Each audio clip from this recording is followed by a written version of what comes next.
Ready? Township of Edison Zoning Board of Adjustment, regular meeting of April 21st, 2026 is now in session. Adequate notice of this meeting as required by the Open Public Meetings Act of 1975 has been provided by the annual notice published in the Home News and Tribune on December 4th, 2025, and has been posted in the main lobby of the municipal complex on December 4th, 2025. Please join me in the Pledge of Allegiance to the flag. Pledge allegiance to the flag of the United States of America, to the republic for which it stands, one nation, under God, indivisible, with liberty and justice for all.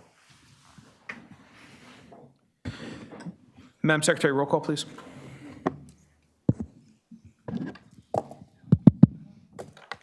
Mr. Carley? Ms. Knight? Mr. Magnelli?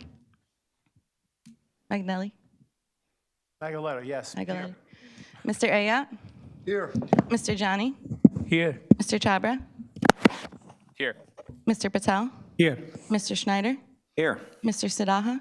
Here. Vice Chair O'Gorman? Here. And Chairman Kumba. Here. Madam Secretary, minutes for consideration. Minutes of March 31st, 2026 for approval. What's the board's pleasure? Motion to approve? Second. Motion made by Vice Chairman O'Gorman, seconded by Mr. Johnny. Roll call, please. Mr. Schneider? Yes to the motion. Mr. Chabra? Yes to the motion. Mr. Johnny? Yes to the motion. Mr. Patel?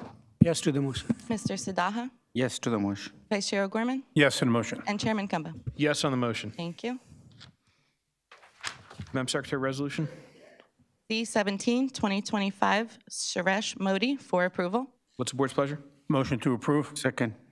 Motion made by Vice Chairman O'Gorman, seconded by Mr. Sadato. Roll call, please. Mr. Schneider? Yes to the motion. Mr. Chabra? Yes to the motion.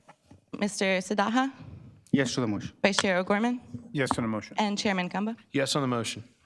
And the next resolution, please. Z25, 2025, Haza Bell of Northeast LLC for approval. What's the board's pleasure? Motion to approve? Second. Motion made by Vice Chairman O'Gorman, seconded by Mr. Johnny. Roll call, please. Mr. Schneider? Yes to the motion. Mr. Chabra? Yes to the motion. Mr. Johnny? Yes to the motion. Mr. Patel? Yes to the motion. Mr. Sidaha? Yes to the motion. Vice Chair O'Gorman? Yes on the motion. And Chairman Kumba. Yes on the motion. Thank you. We have one announcement for this evening. KZ33 2025 NHDP LLC at 136 Floyd Street. It will not be heard this evening. It will be carried to May 12th, 2026.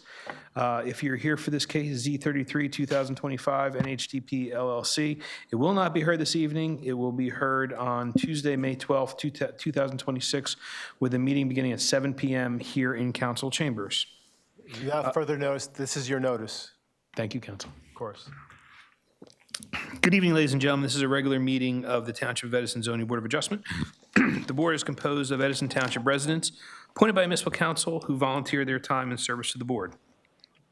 The municipal land use law requires that members successfully complete a land use training course administered by the New Jersey Department of Community Affairs. This board also holds in-house training conducted by our board professionals. The zoning board abides by the provisions of the municipal land use law in addition to our board's bylaws. The zoning board is a quasi-judicial land use board which differs from the township planning board. Under the municipal land use law, board members are required to be impartial and are not allowed to discuss any case prior to being heard at a hearing. All applicants have the opportunity to present their case before the board, along with the opportunity for board members and board professionals to question the applicant and their witnesses. At the conclusion of the applicant's presentation of their case, the case will open to the public. Residents within 200 feet of the property subject property will be heard, followed by residents from outside of 200 feet. All residents will be sworn in. They'll provide their name and address, and they'll be given 6 minutes to comment on the application being considered without the opportunity for rebuttal. Residents may ask questions of the applicant's professionals, and board professionals. The board requests that these questions are asked prior to any commentary being made on the application. Once commentary begins, the resident's timer will begin. The applicant will be allowed the opportunity for cross-examination of their witnesses. Under the law, the chair is allowed to stop any commentary which is repetitive or an attempt to filibuster the board. Further, the chair is allowed to stop any commentary that is irrelevant to the case or prohibited from the board's consideration. Once the public portion is closed, all public comments are ended unless new testimony is presented by the applicant. Following the closure of the public portion, the applicant will have the right of summation on their application. Following summation, the case will go to the board for decision. This procedure has been followed by the board and is similar to the procedures followed by boards of adjustment statewide. The municipal land use law provides the board to engage in a balancing act. It is not required to strictly apply township ordinances, zoning plan, or master plan. As a board of adjustment, variances are granted when appropriately necessary, following all legal considerations. As has been the case with prior boards, this board will see where we're at if we are still in session around 9:30 p.m. I ask that all applicants, professionals, and residents show respect to each other and be civil throughout all proceedings. I ask that you withhold applause, booing, or interrupting of anyone while they are speaking. The chair will not tolerate any outbursts by applicants, professionals, or the public. Further, since most cases are being recorded by a court reporter, I ask that speakers do not speak over one another. The first matter on the agenda is a closed session. Madam Secretary, could you please read the closed session? Closed session for Z53, 2019, American Outdoor at 737 New Durham Ave, and case number Z46, 2017, Care 1, litigation at 1350 Inman Ave. Can I get a motion to go into closed session? Motion to go in closed session. Second. Motion made by Vice Chairman Gorman, seconded by Mr. Sadata. All in favor signify by saying aye. Aye. Opposed, nay. The ayes have it. The board will adjourn to closed session. Thank you.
Can I get a motion to return to public session? Motion to return to public session. Second. Motion made by Mr. Schneider, second by Mr. Sadada. All in favor signify by saying aye. Aye. Opposed, nay. The ayes have it. Board return to public session. Madam Secretary, first case on the agenda, please. Case number Z5, 2026, PSE&G at 130A Meadow Road and 101 Silver Lake. Applicant is seeking preliminary and final site plan along with multiple bulk and use variances for the construction of an electrical substation and other electrical equipment on the property. Standards have not been met in accordance with the master plan. Electrical substations are not a permitted use in the zone, along with the bulk variances that are attached to the application's rider. Affected property is located in the LI zone, designated as block number 366 and 36601, lot numbers 22, 25.13, and 10.12 on the Edison Township tax map. All noticing paperwork is in order. Good evening. Good evening, everyone. My name is Rebecca Maioriello. I'm an attorney at Connell Foley. It's a pleasure to be here this evening before you all. We represent the applicant, Public Service Electric and Gas Company, also known as PSE&G. PSE&G, we're here tonight seeking preliminary and final site plan approval with D1 variance relief and a litany of C variance relief, as you will hear here tonight during our testimony.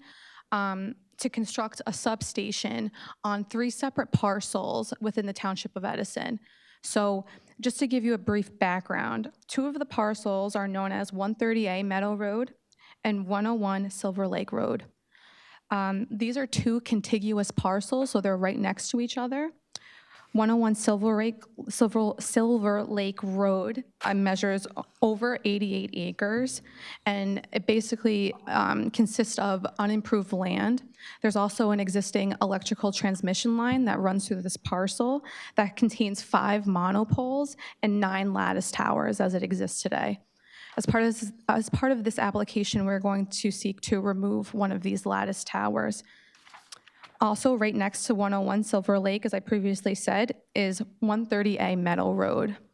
This parcel measures approximately 0.98 acres. Now, to what I will categorize as the northern side of this parcel is an existing PSE&G electrical substation. And to the southern portion is the New Jersey Turnpike, which brings us to the last parcel that we're seeking approvals here tonight, which is known as 191 Meadow Road. This is an undersized triangular parcel, and we're going to seek some variance relief in connection with some improvements on this parcel. PSE&G is going to construct a monopole here, and they're also going to, if they get approval tonight, they're going to have an easement running through this parcel. PSE&G is not the owner of this parcel, but would essentially act as the tenant if this project is approved here tonight. So to give this board a brief overview of some of the improvements, the overall improvements that PSE&G is proposing is going to be, they're going to install a prefabricated electrical substation consisting of a control house, distribution lines, switchgear, and other electrical equipment. Some other improvements are going to be, they're going to install 3 stormwater infiltration basins, 2 150-foot high monopoles, 1 140-foot monopole, 1 new 95-foot monopole, and another 90-foot high monopole on the undersized triangular lot that's located across the New Jersey Turnpike that I discussed before. This project is necessary to provide some relief to the existing substations that PSE&G owns and operates. These substations are very overburdened and over capacity, and this substation is necessary to improve reliability and service through Edison and the surrounding area. So PSE&G, we have several witnesses here tonight to talk about our testimony. As you see, the right side of the room is filled tonight. That's the bride side of the aisle. This is the applicant and members of the applicant. Do not worry, I'm not calling on all of them to testify tonight, just a select few. And with I that, am worried about who's actually running the electrical grid while these guys are all sitting. That's, I know, check your cell phones. Is everything good? Is everything running? My wife hasn't texted me to complain, so I think we're good. Okay, so with that, I'm going to call my first witness, Sunil Mittal. He's a PSE&G project manager. Sunil, if you could come up.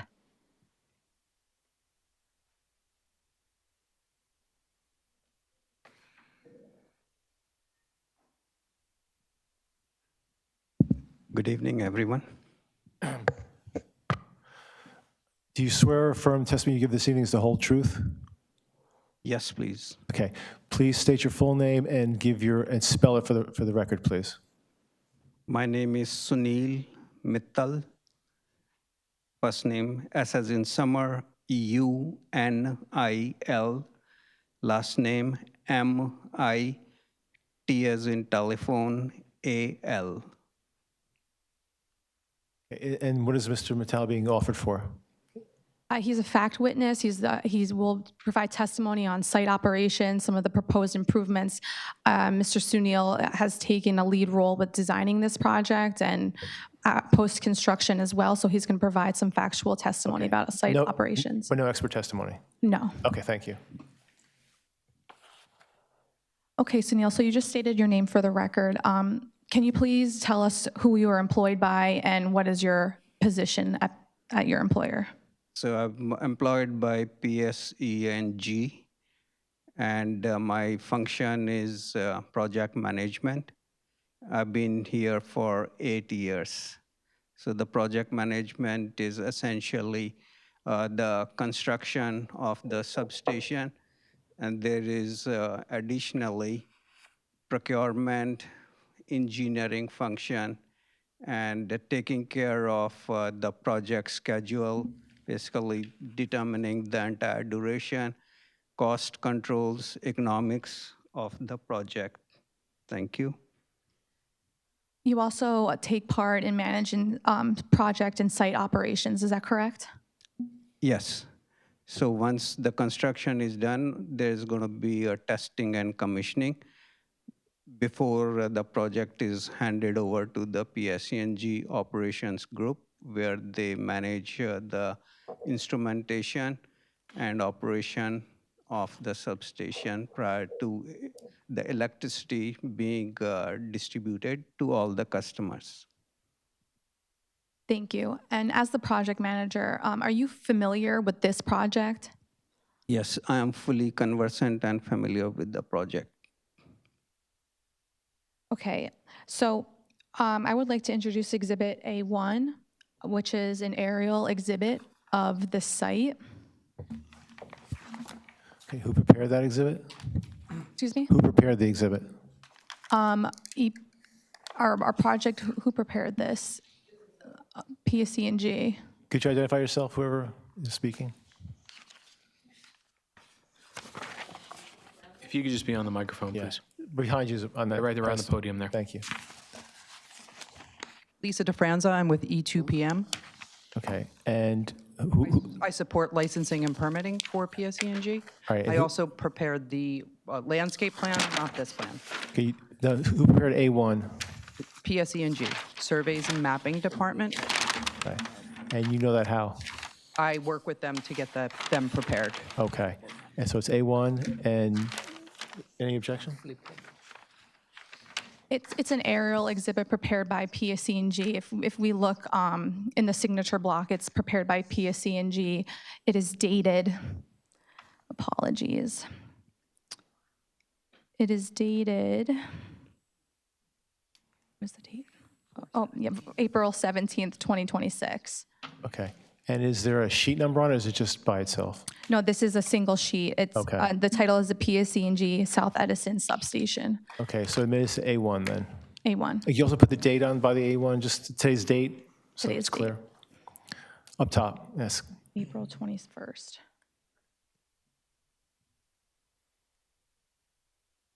We have some handouts. May we pass that to the board secretary? Yes, or- please. Thank Thank you.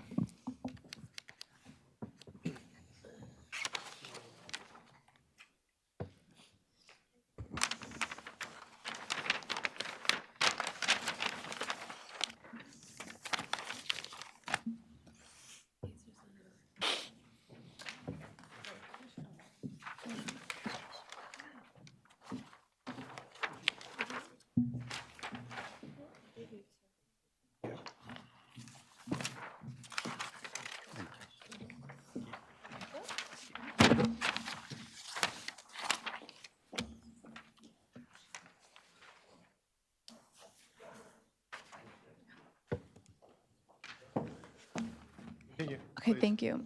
Sunil, so can you please describe to the board what this exhibit depicts? So the exhibit shows the location of the site for the substation. Uh, It is located on the southwestern side of Meadow Road, and it is surrounded on the west side by an access road to PSENG, existing Meadow Road substation. And then on the east side, there is a Penske trucking lot. On the northern side of the Meadow Road, there is a warehouse. And then the substation parcel is currently undeveloped and wooded. And actually, we don't really see it, but it's very undulating. The topography keeps changing. And currently, no construction has been performed there. The small triangular shaped parcel on the east side of the turnpike, there is one commercial building, 2-story, and there is associated parking, and there is a shed there. Thank you. So Sunil, this is the existing conditions on the site that were here before the board tonight, correct? Yes. Can you just, can you maybe go closer to the exhibit and point out to the board of the approximate location of where 101 Silver Lake is, 130A Meadow Road, and also 191 Meadow Road? Can you walk the board towards the general locations of the site? So as you'll see, this is Meadow Road, and the area immediately to the left is wooded and undeveloped. So this, we are going to use it for the construction of the substation. The area further left and out of the picture aerial, that's called Silver Lake. And we are not really going anything beyond this limit of disturbance as shown here. This is an existing substation. It's called Meadow Road, which was constructed about 60 years ago. So this substation is extremely heavily loaded. And what it means is if the electrical load becomes higher, there's all the possibility that the transformers may fail and it would cause outage. So based on PSENG study, which was also overseen by PJM, it was recommended that we have an upgrade of the substation. I'm sorry to interrupt, but that's touching upon expert testimony to a certain extent. I know he's telling us what he's been told, but are you going to have someone that's going to explain that, an expert who's going to come and explain that? Yeah, we do have a civil engineer who will Okay. provide some specs about the substation. And the reasons for the upgrade, the supposed upgrade? Correct. Okay, thank you. I just wanted, so it'll be corroborated by, Yes. okay, thank you. And then the substation has to be right close to the overhead transmission line because that's what supplies the high voltage. And so we are going to basically use the existing lattice tower, replace it by 2 monopoles, bring the power in the substation, and then connect back to the original transmission line. So that's the location of the substation, why it was chosen here. Thank you. I do have a site plan exhibit prepared that was prepared by both PSE&G and their civil engineer. I don't know if you would like me to wait till we call our civil to call that up, or we could just keep the existing conditions on while we talk about site operations. I'd rather have the civil because the civil engineer will be, will provide a background qualifications and be accepted. No worries. Thank you. Okay, so Sunil, I want to jump ahead to site operations. So can you give the board the benefit of what day-to-day activity will be on the site, a number of employees frequenting the site, and their vehicles and things like that?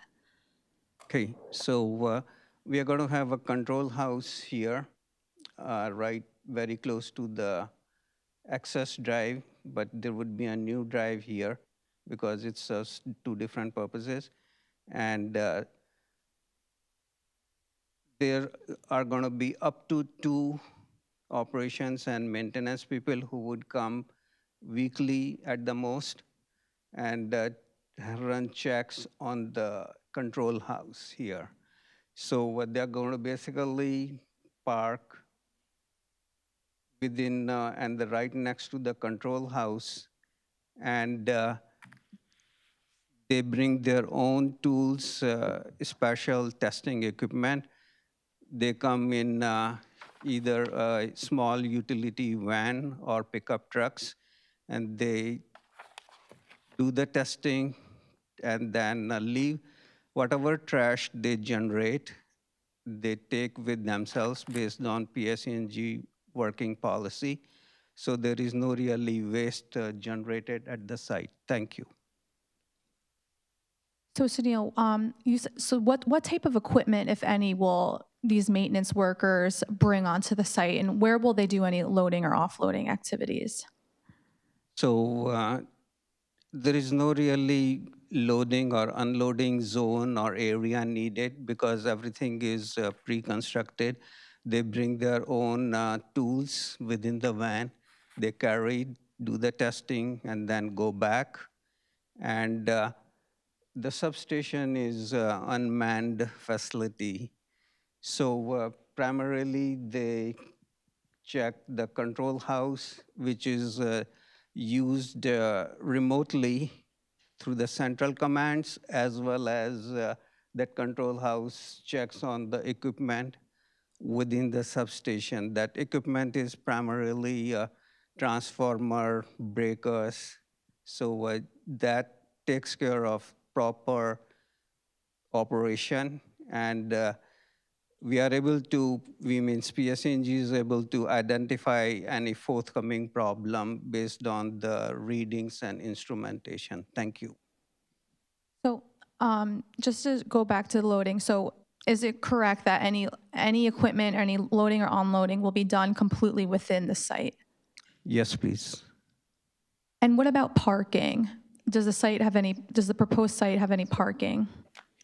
No designated parking is provided because that's not the intent.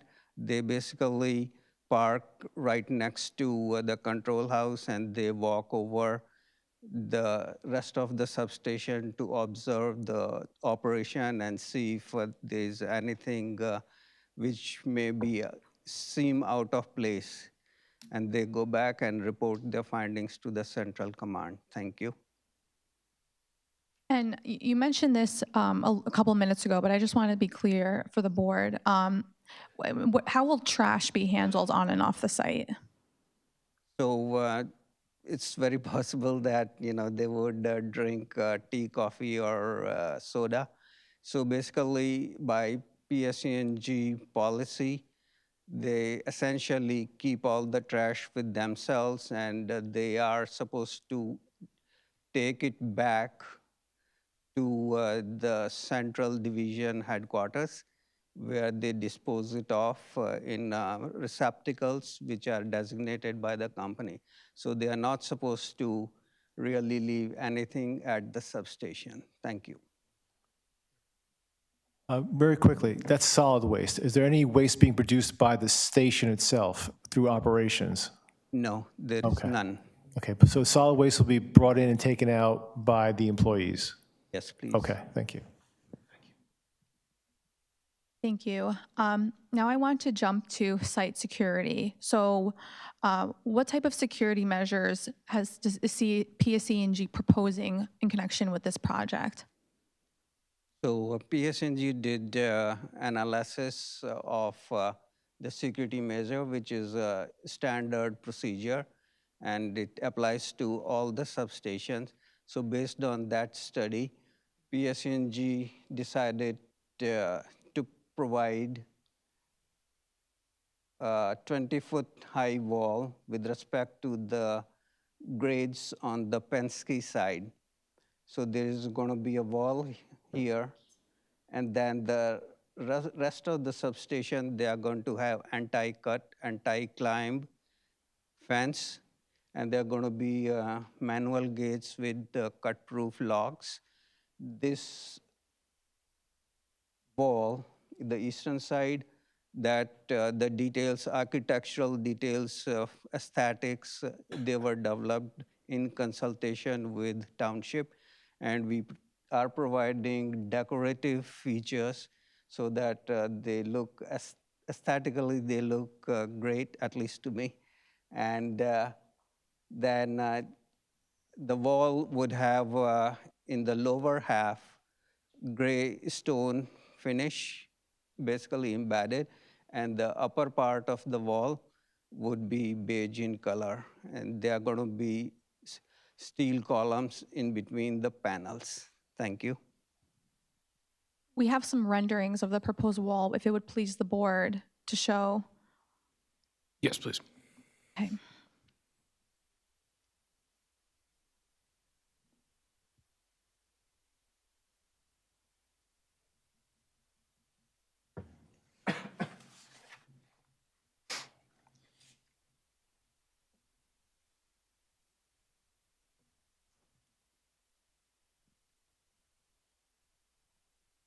And again, who prepared that rendering? PSC&G. And, Oh, okay, so our civil engineer prepared this with PSC&G, okay. And that'll be A2? correct? Okay. Could you describe it, please? Sunil, can you please describe what this Exhibit A2 depicts? So exhibit is viewpoint number 1, which is basically looking from Meadow Road towards the inside through the Penske parking lot, and on the rear is the substation. So here you will see in the foreground, we have Meadow Road. This is the Penske truck area.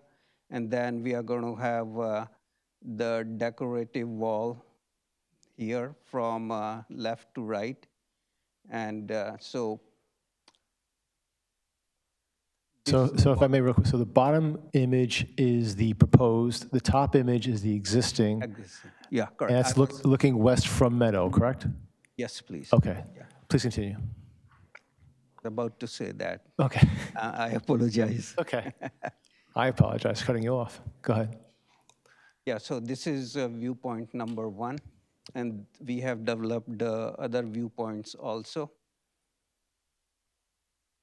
So, Sunil, so is it correct to say that the purpose of this wall is to provide site security, correct? Yeah, so the wall provides site security, screening for our critical equipment, plus it's a decorative feature, so it looks aesthetically very nice.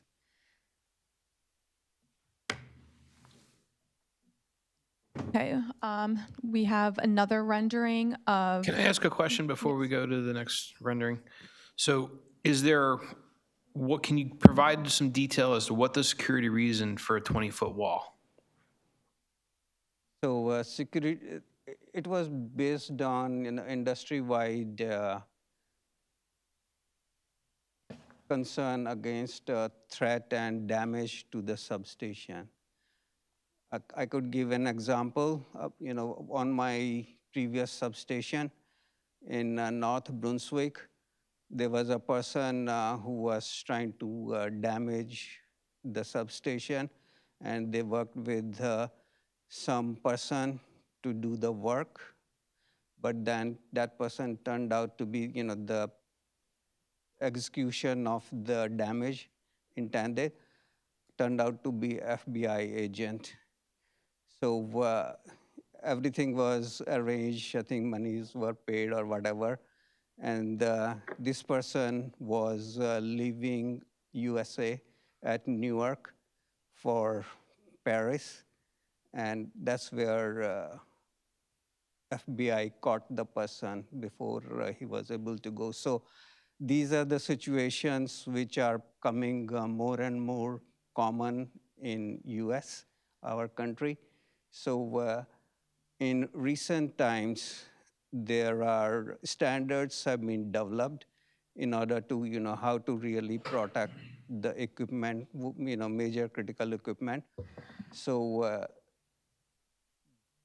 it was decided to have the wall and then also have on the inside, we did some changes.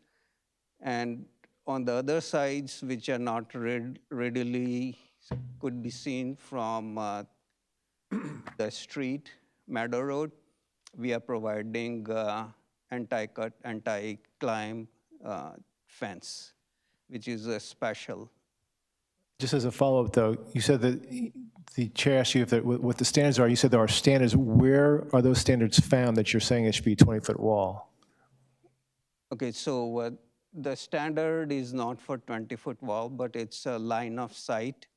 And those other details are basically PSENG confidential. So right now I cannot discuss those things because the public record, it becomes bigger problems because, thank you. No, I understand that, but so the standard of line of sight, that's a PSCNG policy, or is it, where would that policy be found? That's what I'm trying to determine. So, sorry, if I could just jump in. Yeah. So Sunil, part of the wall, as you described, is for security. Is that part of just PSE&G standards? Yeah, that's a PSENG internal standard, but it is based on the industry practice. And PSENG had hired an external consultant to do the study. And based on the recommendations, PSENG is making the design compatible with the recommendation. Thank you. And I just want to follow up. You said they did a study. Was that study, I think, a NERC-CIP, an NERC-CIP study 14? Can you just give the board, I guess just some general background on what that is and the type of studies that PSE&G engaged in to determine the necessary safety precautions and measures? Yeah, so the NERC-CIP, North American Electric Commission, and CIP is critical infrastructure. So that essentially governs the very high voltage in the country. We have to about 750 kV lines, which is on a very high side. And then on the low end, we have about 4 kV, but which is called distribution. So NERC-CIP standard is for about 200 kV, but then they do say, and it's generally considered acceptable to really implement it because our supply is at 230, and but the substation is not that high. So not 100% of the requirements govern, but it is based on one of those standards. Oh, now you had mentioned a study. Was that study reduced to writing? No, the study was not submitted with our application because it has security level details such as location of cameras and things of that nature that, if it's submitted, then it's operable and it defeats the purpose of having Understood. the assessment.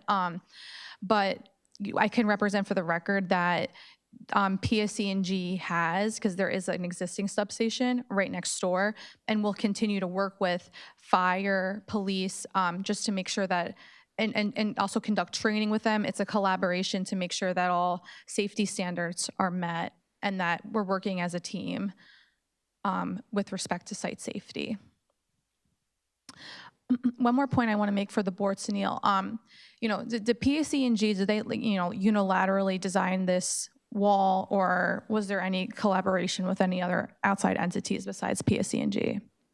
So yeah, the design of the wall, obviously the structural design, the thickness, etc., and the structural strength characteristics, yeah, they are based on the study.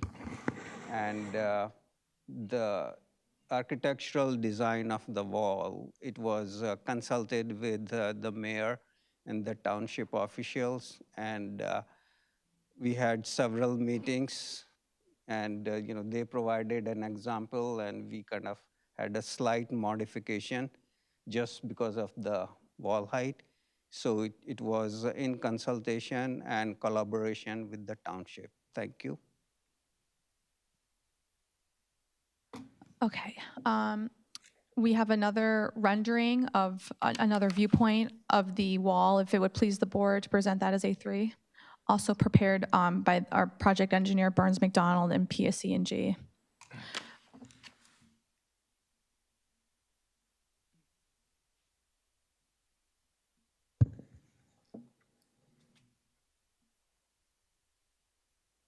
So Neil, this if you is, could, sorry, yep, go ahead. If you could just give the board the benefit of the description of what they're looking at right now for A3. yeah, so this is exhibit A3, which is being dated as for today, 4/21. This shows the viewpoint number 2. Presently, or existing condition is, you'll see, we have existing transmission line the way it is, and then to the left is the area of the substation. There is an access road, which I described in the very beginning, and then PSC&G existing substation Meadow Road is right here, next to, on the upper part of the fence. So after construction, we will have the substation constructed here. So it shows the wall partially here, which is east to west, and in that area. And then the Penske decorative wall is here, with a small portion right in here shows the anti-cut, anti-climb fence. Thank you. Do you have handouts of these exhibits? Mr. Chairman, is it possible to get the easel up here a little closer so we can see? Sure. You'll have the handout too, Mr. Ayotte. Is that A2 and A3? Yes, please. Okay. Oh. Thanks, Rachel.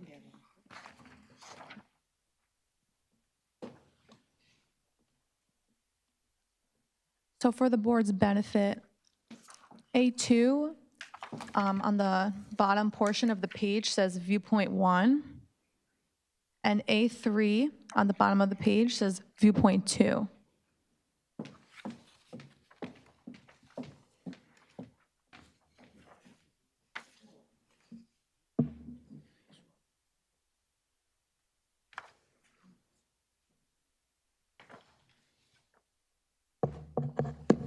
Does the board have any questions? I just wanted to give you a minute to take a look. Mr. Chair, I have a question. Ms. Chopper? So what is the construction of this wall? Like, what kind of material is it proposed to use?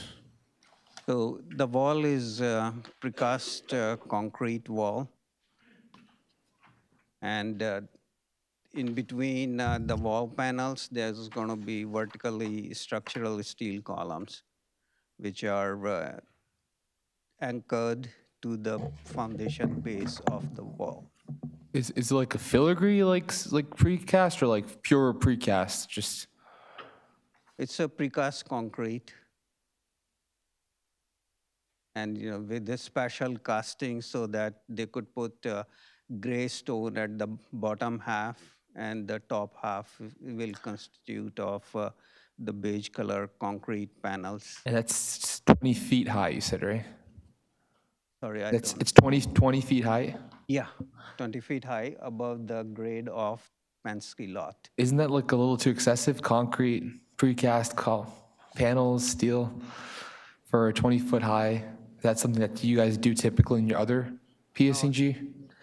I mean, on my projects, I have done 35-foot high walls. So it's not really excessive, or it's not too high, but that's a requirement. What's the reason you guys can't use like chain link or something? No, chain link, it doesn't provide the physical obstruction to anything. Chain link is basically, it has a square pattern and essentially, and that's very, very easy to break. So let's say if there is a shooter or somebody, it doesn't really provide any protection. And people are able to climb on the chain link fence very, very easily and then go inside the substation. And the substation is very high voltage substation. So it's extremely dangerous for people to even accidentally go inside the substation. It would be fatal, essentially. And our own operations people, they are very well trained, and they have the card reader, the badges for the entry and exit of the substation. So, that doesn't happen. But for untrained people, it looks fine, or there is nothing, because electricity cannot be seen, but it's the energy which is very fatal in most of the situation if encountered. Is there any possibility you could do like a precast, 10 feet precast with chain link on top or something? I'm just saying, taking a look at the picture much closer up when it's in front of me here, it just seems like all that greenery is being removed and just a giant precast wall, just like a warehouse, basically similar. Oh, the height of the wall is a requirement as per the study. Okay, but you can't substitute the top 10 feet into a chain link, just the top part? No, because actually the top part is much more relevant. The entire height is relevant. Okay. So Sunil, how the equipment that is being enclosed by the wall, how tall is that equipment? Is it approximately the same or similar height? Yeah, so the transformer, which are high voltage, they are about 25 foot high. So the philosophy is that people from the outside, they should not be able to have a direct line of vision, because that's what creates most of the issue. So we cannot really have any partial chain link fence and concrete.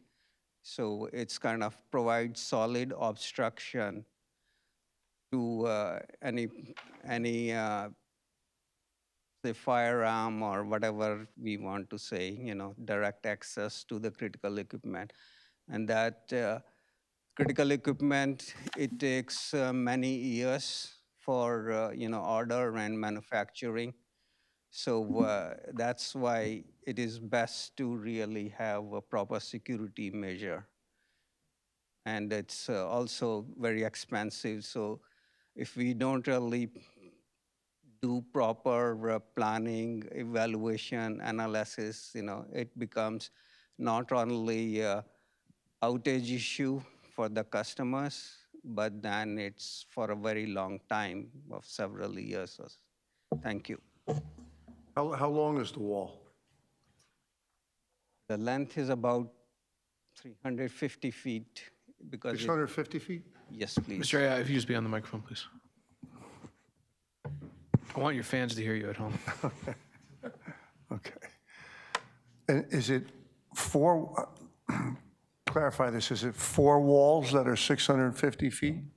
No, Total one wall. sum? Just one wall. Just one wall? Yeah, straight. 650 feet? Yes, Okay. 650 or 350? 350. Okay. 350. Who needs the mic? Okay. Mr. Thank you.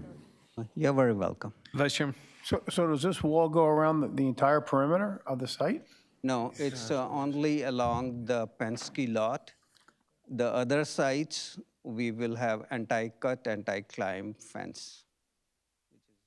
Does the wall have any sound protection from what's going on? We have a sound expert that's going to provide his expert testimony with respect to the sound and how the wall Thank you. helps enclose acoustics. So in case of any accident in your substation, what is the security level or what is the safety net for surrounding areas?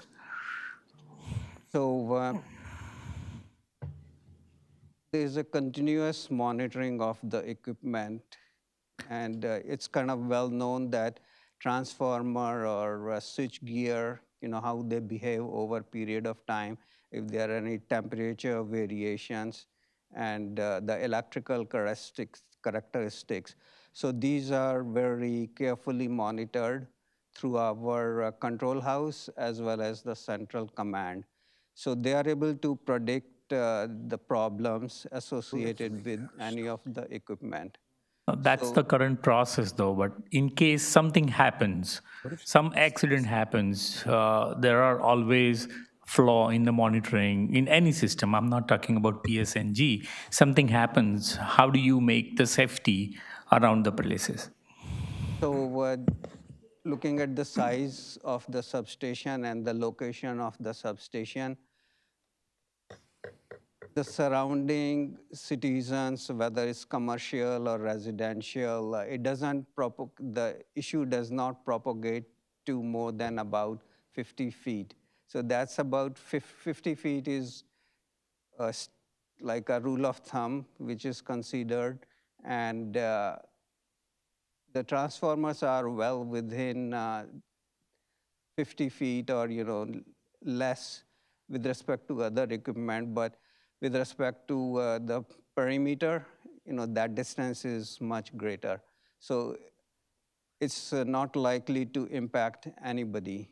Do you have any protection or any kind of a provisions on site in case of fire or any kind of accident occurs? Or you have to wait till any fire stations, or you call fire stations, you wait on external people, or you have your own mechanism on site? Okay, could you kind of ask me for some clarification? So what it is we have a circuit breaker and disconnect switches, which are able to isolate particular equipment if there's a malfunction. So we are able to direct the electrical flow through other areas, and so it's not going to impact any customer. However, let's say if there is a fire, so the transformers are provided with moats, basically containment, secondary containment, specially lined, and those containment pits have a gravel surface. So the transformer oil is kind of dropped into the pit, so the oil doesn't burn because of lack of oxygen, and that fire is easily controlled. And if something is happening, it would give an indication. For example, there is a high sulfur content. The oil is being tested periodically.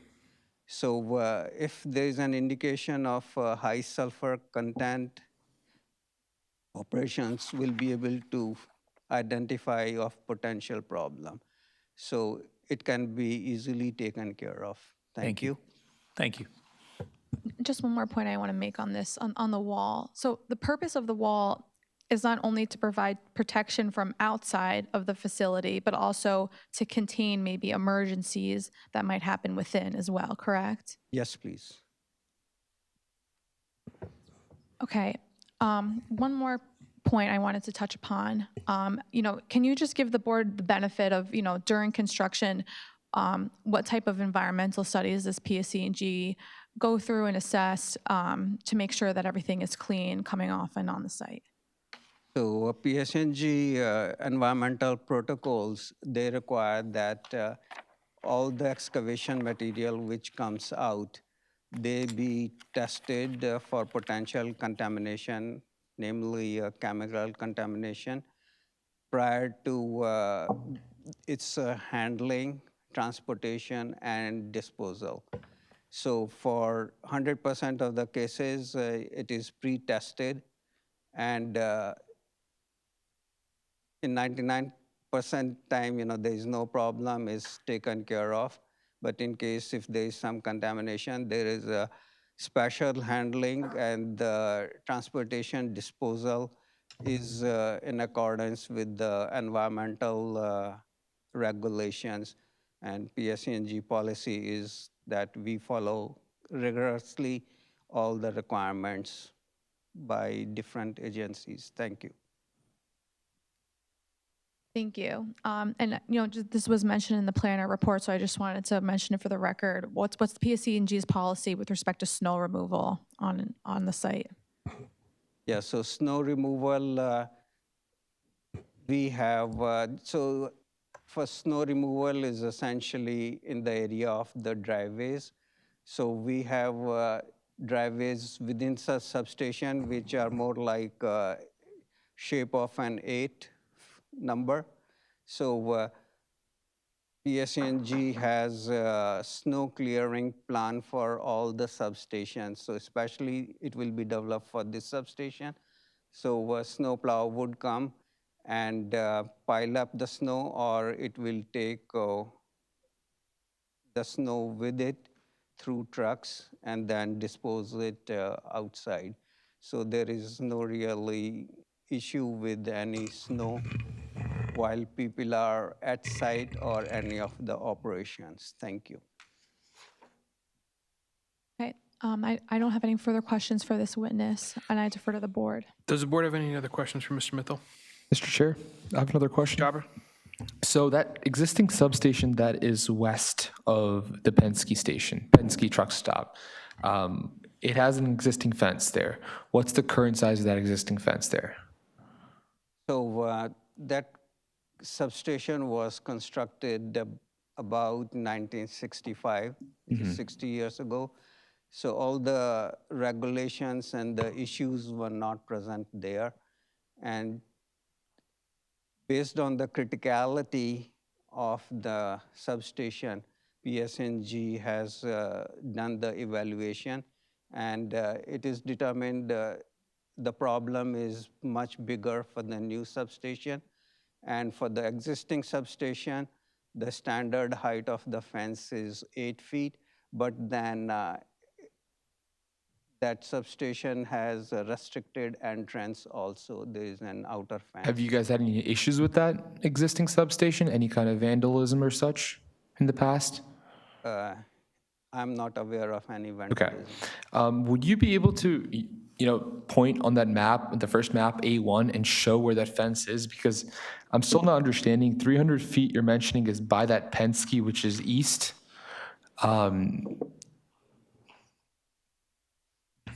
Could you just point where that 300 feet that you mentioned is going to be?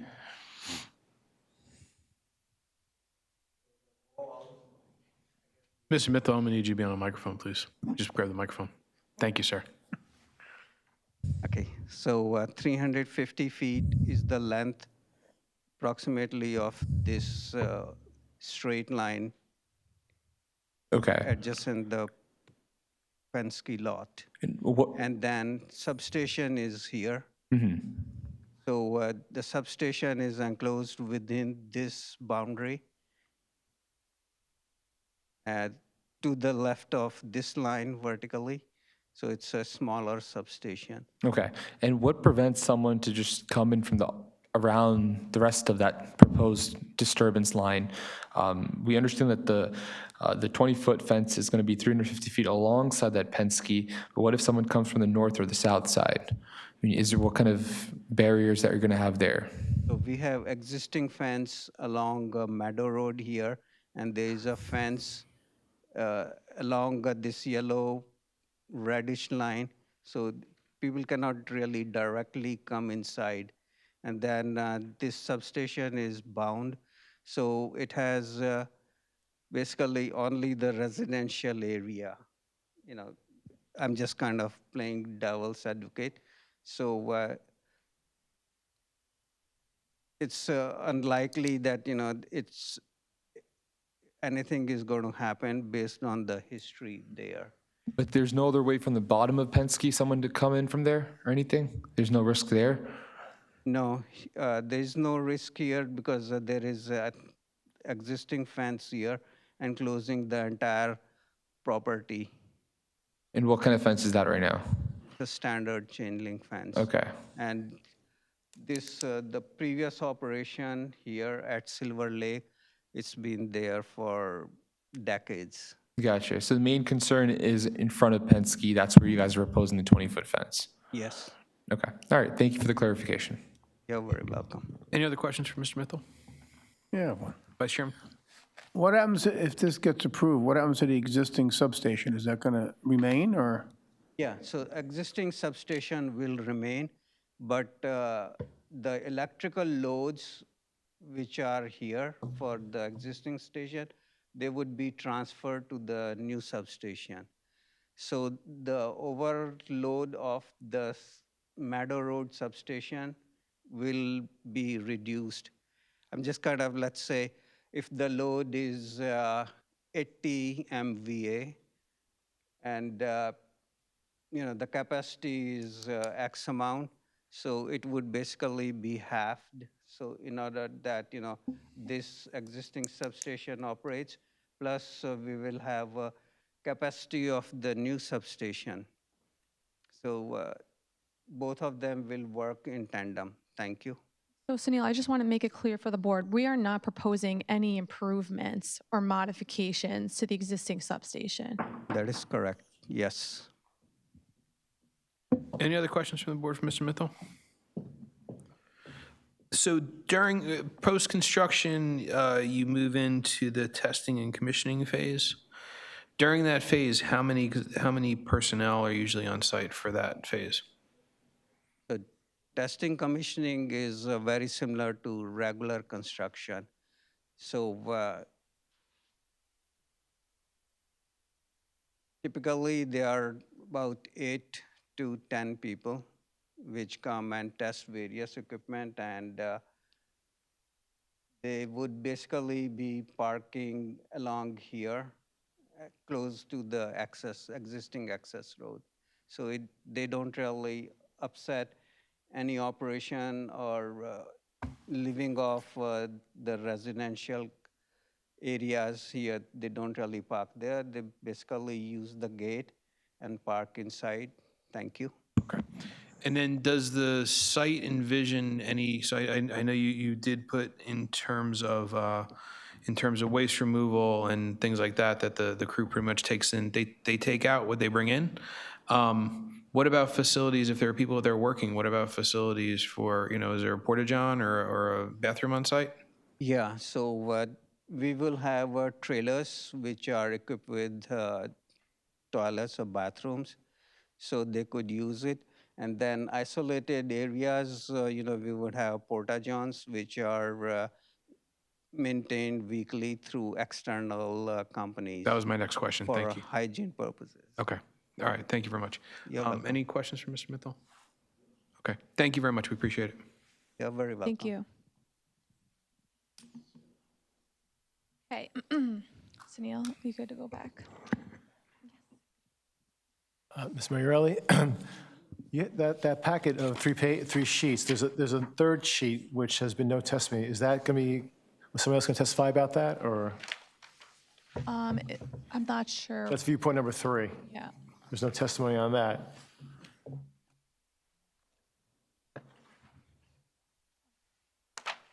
You don't have to, I just want to know. Yeah, we were going to, my next witness was going to be our civil engineer. We were going to have acoustic after that, and then a landscaping testimony, and that was going to be part of the landscaping. Okay, thank you. Okay, so now I'm ready for my second witness, Michael Blake, a professional engineer of Burns and McDonnell.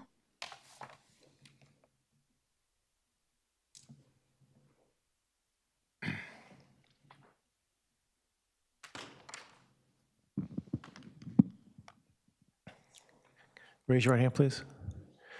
Do you swear or affirm the testimony you'll give this evening is the whole truth? Yes. Okay, thank you. Please state your full name and spell it for the record. It's Michael Blake, Michael Blake.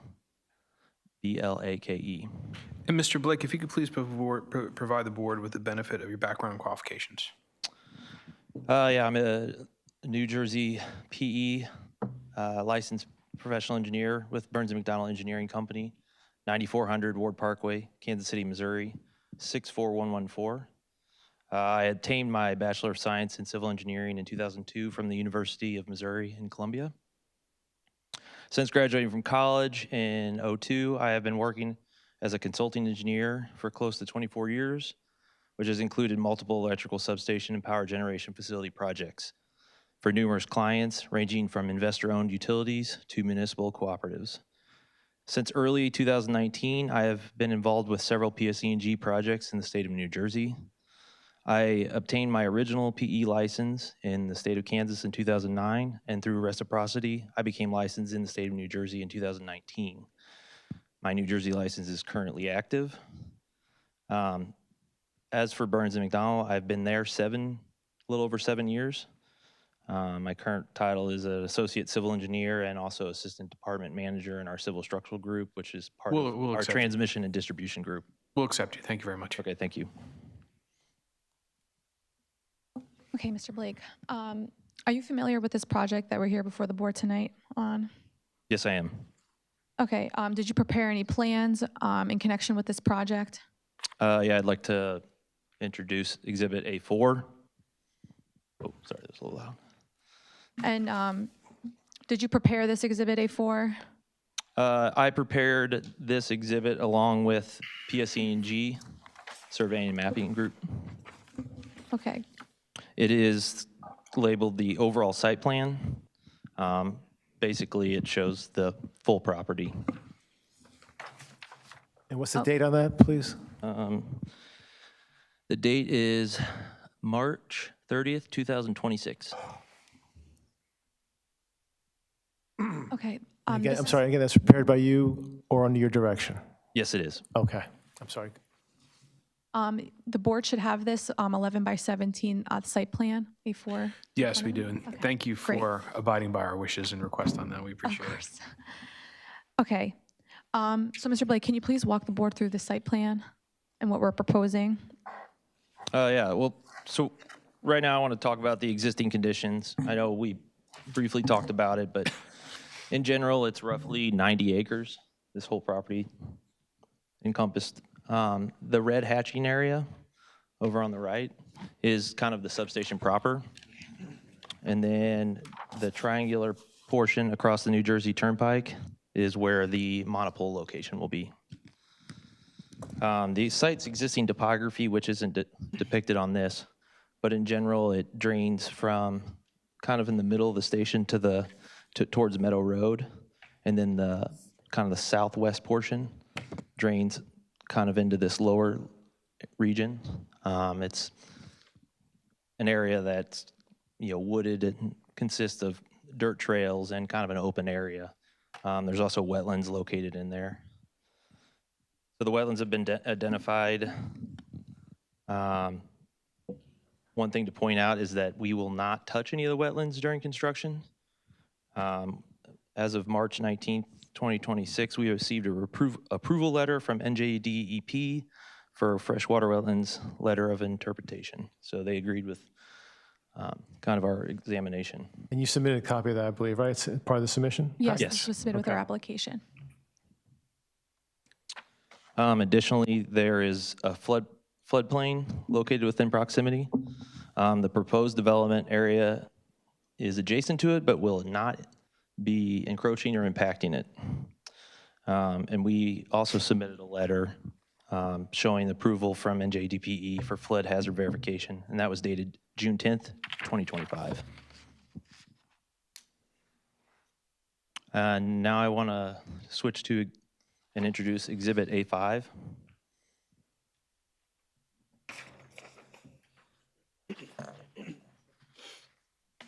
And this should exhibit was also- prepared by you, Mr. Yes. Blake?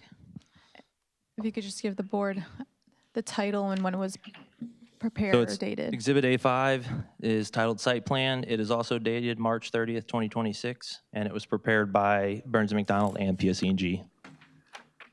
That's, the handout you gave, that's the back, it's page 4 of the handout? The back of page 2, I guess you could call it, since it's double-sided? Is that correct? Yes, I believe so. This is, yeah, that'd be great, just confirm. Yes, that is correct. Okay. The one you have. All right, just for the board, it's the fourth, it's page 4 or the back of page 2 of the handout that was given to us. Thank you. That's A5, you said, right? Yes, Yes. okay. So this is kind of a zoomed-in portion of just the actual station area that I was mentioning from the previous exhibit. So as you can see, the station proper is right here. For stormwater design, we have implemented 3 infiltration basins. There's one that's in close proximity to Meadow Road. There's one that's kind of, I'm going to call it plan west. We're kind of at a skewed angle here, so just for easy explanation, we'll say plan west. And then there's a smaller one that's also plan west, but it's a little bit farther south, located kind of on the outskirts of the LOD. And what's the purpose of the infiltration pods? It's to address stormwater management. Basically, in order to meet the NJAC 7.8 requirements, we have to design stormwater measures, sheet flow to inlets that drain to the various infiltration basins, basically trying to reduce stormwater. Post-construction is reduced to 50, 75, and 80% of the pre-development rates. So it's, better condition than what the current runoff would be. The substation site is approximately 6 acres, as far as disturbance. And then I would say across the turnpike, it's less than a ½ acre, the triangular spot. For the turnpike, or across the turnpike where the monopole is going, we originally tried to put the monopole in the right-of-way, but due to topography, it's pretty steep. It was very difficult to make it constructible, so that is why PSE&G is seeking and working with the landowner to get a lease or a easement to install it. And Mike, that's 191 Meadow Road, correct? The undersized triangular lot is what you're referring to? Yes, that is correct. Now, one thing I would like to point out on the 191 lot is that there is a setback requirement, and it's 50 feet front setback, but due to design restrictions and stuff, we're only 0.2 feet from the property line, so we are requesting a variance from that, and that was part of our application. And just for clarification, that's with the property line with the New Jersey Turnpike, correct? Yeah, it's the property line that separates the New Jersey Turnpike and that property. Okay, thank you. And also, we're seeking, can you just describe the board the setback with the existing building that's on that undersized lot, 199 Meadow Road? Correct. Yes, the existing building is only set back for 2.5 feet, or it's existing, but there's only a setback of 2.5 feet, and currently there's a 40-foot, side setback. So we're seeking relief in connection with that? Yes, we're seeking relief from that. Non-conforming. Okay. Okay, so back up to the station proper. We have proposed 2 access roads. Both of them are off Meadow Road. They're 16 feet wide, so we are requesting a variance on that as well because the minimum standard is 22 for two-way traffic. We don't see this as a concern because it is a private access road, and so usually there isn't going to be two-way traffic, and the 16-foot is sufficient. It's a PSE&G, minimum requirement. It does allow enough for, construction and access as far as heavy haul, bringing in any equipment, and it was also sufficient for, a fire apparatus to get in through the station if that were ever needed. I believe that Sunil touched on this a little bit, but there is no designated parking in the station. Personnel, when they do come on site, once the station's operational and they do come on site, they'll park close to wherever they need to do any testing, or they'll go to the control building, which is located probably closest to the private drive that comes. So why not simply designate a parking space for any visitors or anybody who's coming on site? There's no visitors unless they're escorted by PSE&G personnel, so. Okay, but why not simply have a designated parking area even for the employees? They're going to park close to the, like say if they need to do an inspection on a specific piece of equipment, they're going to pull up next to that equipment. So the access drive that circulates through the station, that is what they'll typically park on. And it's a designated path. We could, we could recall Mr. Mattal on this, but, his testimony was that only one vehicle will be on the site at a time, and it's to perform maintenance in connection with the equipment that's proposed. So the idea is the truck or the vehicle would park near whatever equipment that they need to monitor that day, and as such, a designated vehicle space doesn't necessarily make sense to operate maintenance on the site. Thank you. I think we can close the loop on this one. Would you agree, if so approved, to condition of approval, that any parking associated with the maintenance of the site would be constricted to the site, not to the adjacent neighborhood? Yes, I would agree with that. I mean, understood. Like if a resident needs services from PSE&G, have at it. But what I'm saying is that if it's just limited to that site, Yeah, you'd agree. I with would that agree. condition? Yes. Okay. They would all right. only park on the site. They would park on the side. Okay. Thank you very much. One more thing, when you park your vehicle anywhere in that lot, what is the safety net of, say, any substation, any equipment, any device? People can get into anywhere. Though they are part of your contractor or maybe employees, what is the safety? What kind of a safety net do you take it from device perspective or equipment perspective? So PSE&G personnel go through safety training. They are well trained to work in a substation. Say if, like me as a consultant, and I'm visiting the site for whatever reason, I would, obviously accompany PSE&G, and I have to go through, yearly trainings to make sure that I'm up to speed with, safety reasons and stuff to be in an operating substation. No, that's understandable. That's your policy of your company. But there is nothing on the site where you can prevent this kind of accident or something from vehicle perspective.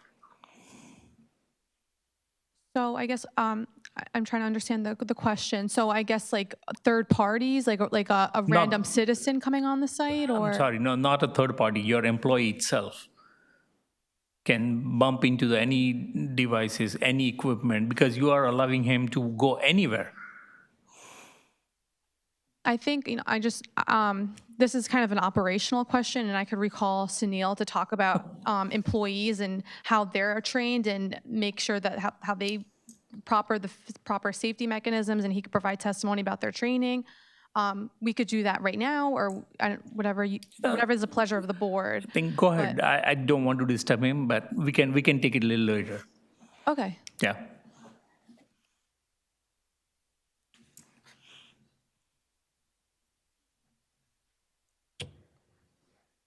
To get back to the entrances, there is an existing private road that goes all the way back to the existing Meadow station or generating station.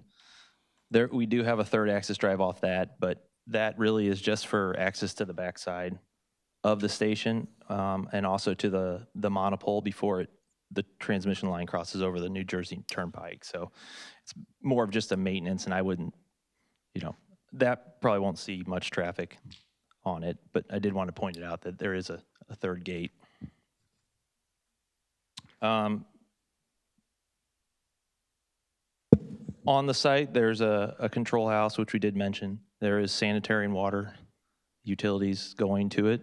The utilities will come out of the building, go through the private drive road until they tie into their respective utilities in Meadow Road. So, hold on. So we had testimony that there'd be trailers on site for bathrooms. So that's during construction. Construction, okay. But Yes. after post-construction. Once the station, this is for when the station's operational. Okay. So. Okay, thank you.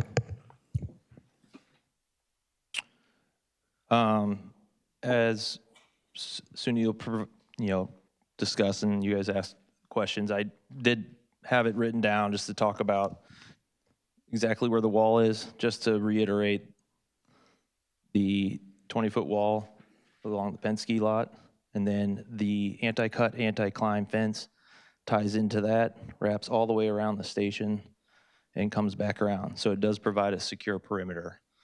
We additionally have these 3 infiltration basins, and where applicable, we will provide just a split rail fence just to kind of keep the general public out of this specific one. These 2 are behind security fencing, so it's not as easily as accessible.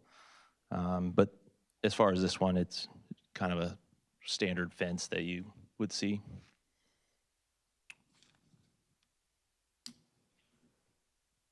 And Mr. Blake, I apologize if you already said this, but can you give the board the benefit of the setback of the proposed wall and then the fence? Oh, yeah. So the wall is only 3 foot off the property line. So we are requesting a variance for that.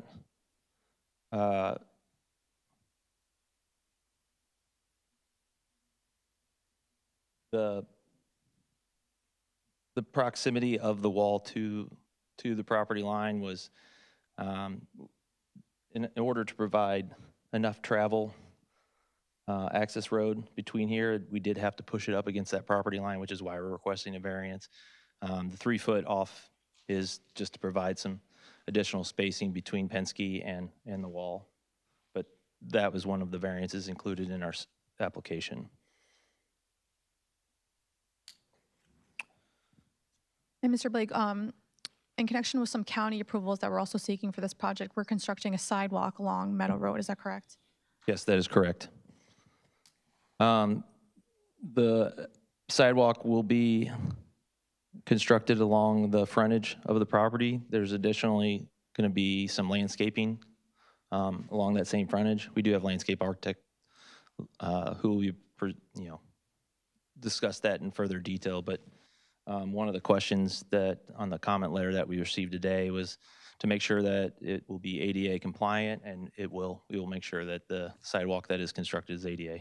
With respect to that review letter, does the applicant have any objection to any of the requests in that letter? No, we did not have any objections to the request. So the applicant will comply with the request in the letter then? We will comply, and we will work with engineer reviewers to make sure that we get to a comment resolution on all the comments.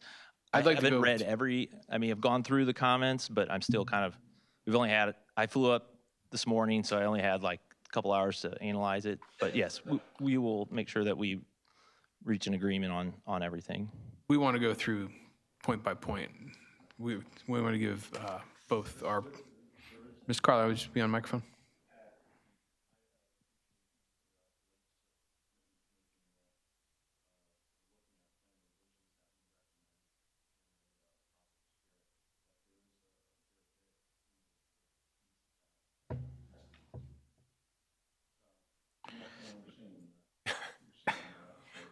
Yeah. Still got a lot to cover with the board is what I'm getting at. Okay. I mean, I made a few notes on some of the items. If this is something, if you need more time, I mean, we can provide your direct testimony tonight, and then if you need more time, we could schedule for another evening. I'd rather, because there is a lot in both reports. I've reviewed both reports, and there's a lot in both, and I think I want some answers, and I know our board professionals are going to want some answers. Okay. If we want to go through them, I'm happy to do that. I mean, Okay. I'd like to get through as much of this tonight as possible. So if you could do your, if you want to finish your direct testimony, and then we'll go to the board reports. Yeah. If that's okay, counsel? Yep, that's Okay, let's do that. acceptable to me. I guess the only other thing I had was I was going to talk about lighting, but we can probably address that as we go through the point by point. Unless you want me to. Mr. Carly, if you'd be on microphone. Question is posed to the board. I don't know how you. Your fans at home need to hear you too. Sorry, and I promised to correct that this year, and I lied. This is really a decision point for the board and the applicant in terms of how you want to go through my report, whether you're going to go Mr. Blake and Ms. Marinello point by point, or if you just want to do a broad tour of the report. That's a decision for you Yeah, to make. I'm comfortable with going it point by point. There are some sections that we could overall say we will comply. For example, Mr. Blake was just alluding to the lighting. We will comply with all of those comments. Similarly, with the landscaping, we don't need to go through it point by point. We reviewed it. We could comply. But I'm happy to, notwithstanding some of the bulk ones that we could comply with, we could run through it. And I have a few that we could, like she was, like the stormwater, will comply with. Yeah, the guys, There's the utilities, which wanted to make sure that we. yeah, you're going to want to address the things that you expect the zoning board of adjustment would be concerned about. Okay.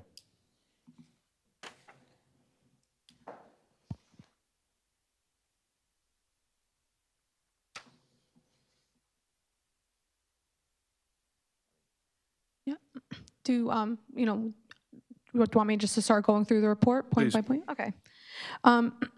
So section 1 of the report, it just provides an overview description of summarization of this project. I guess there's no really comments on that section.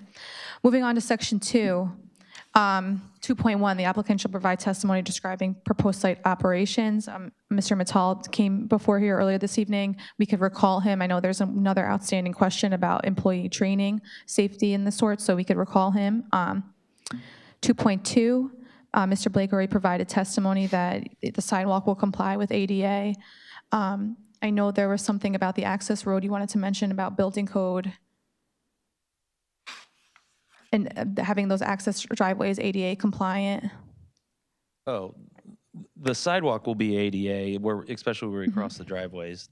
There's no, there's no sidewalk or anything that would be applicable within the station fence perimeter. And the sidewalks will be maintained by PSE&G? You're putting the sidewalk in, it snows. Are you guys going to shovel the snow?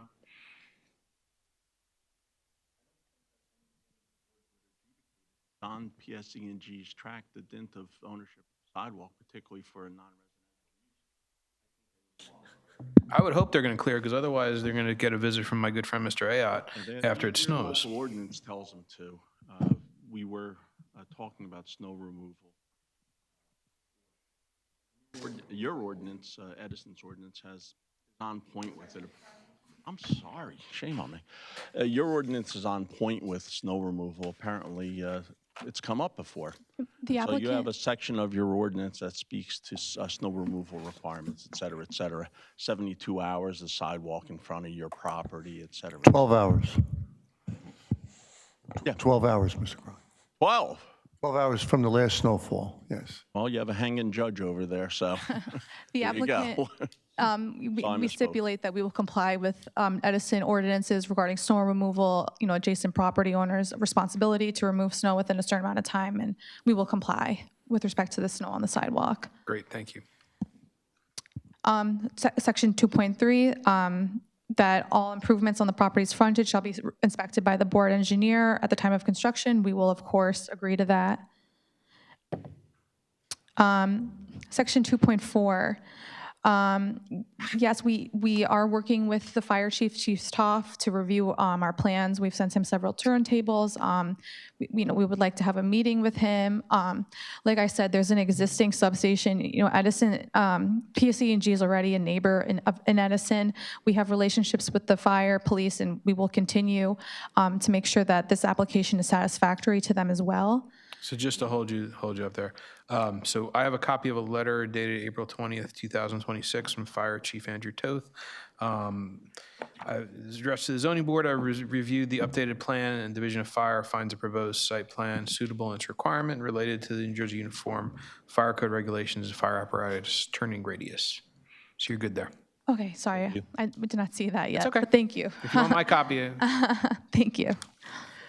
Mr. Carley.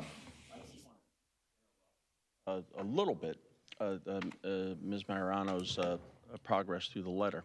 Because the board did talk about the comment 2.4 a lot in the abstract. But as Mr. Middle and Ms. Marano represented, They do have a requirement that's set by the, it's not even a feds, it's a three-nation group. NERC is North American Energy Reliability Corporation. They set the standards across North America.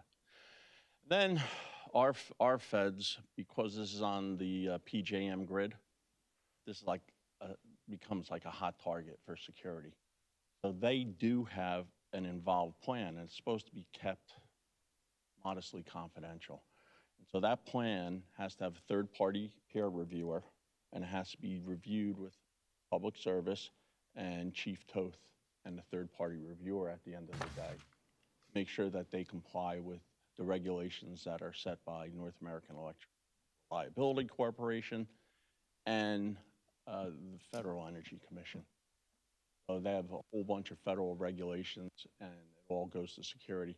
I have every confidence that what they're proposing to build, except for the monopole, but anything to do with electrical equipment is entirely encircled. And within that compound, that becomes an issue in terms of viewscapes from residents, because some of your buildings within the property are 25-foot tall concrete.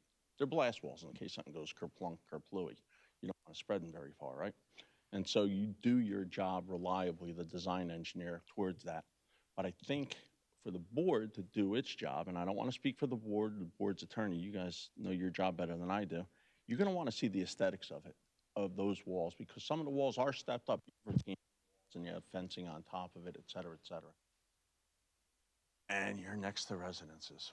And so something I suggest you good people could handle on.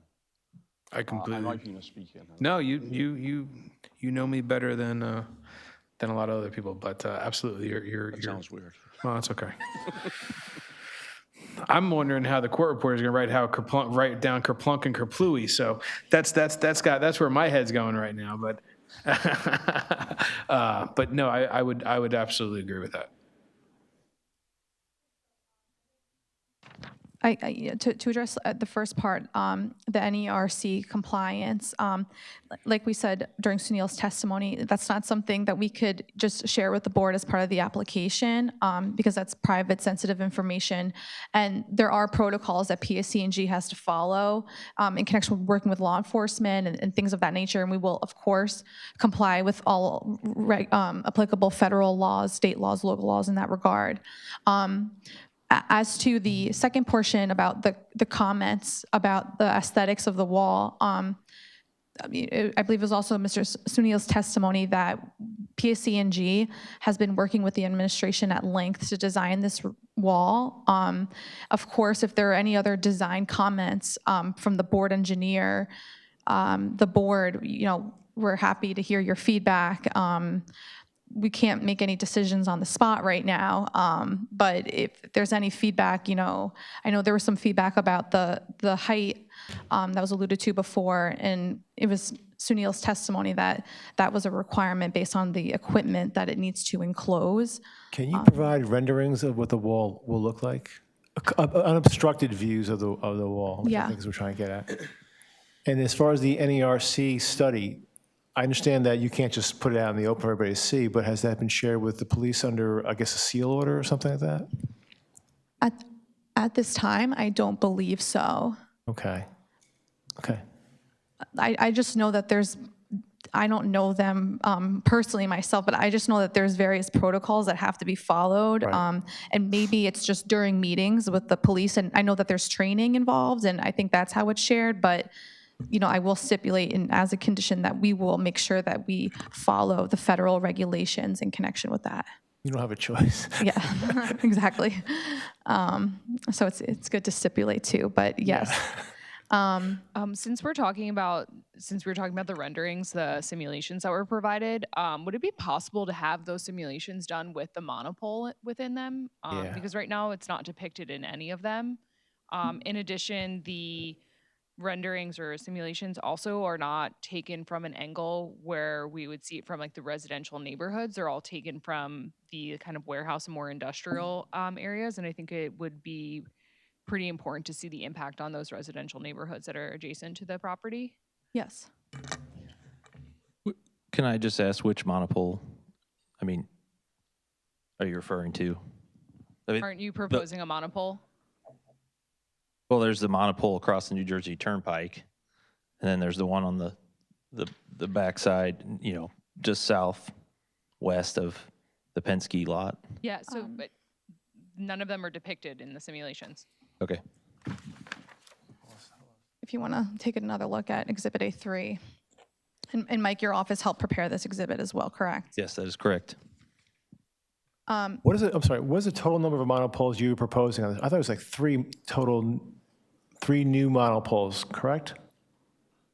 So right now, right now there's 5 monopoles, 9 lattice towers. Right. One of those lattice towers is being demolished.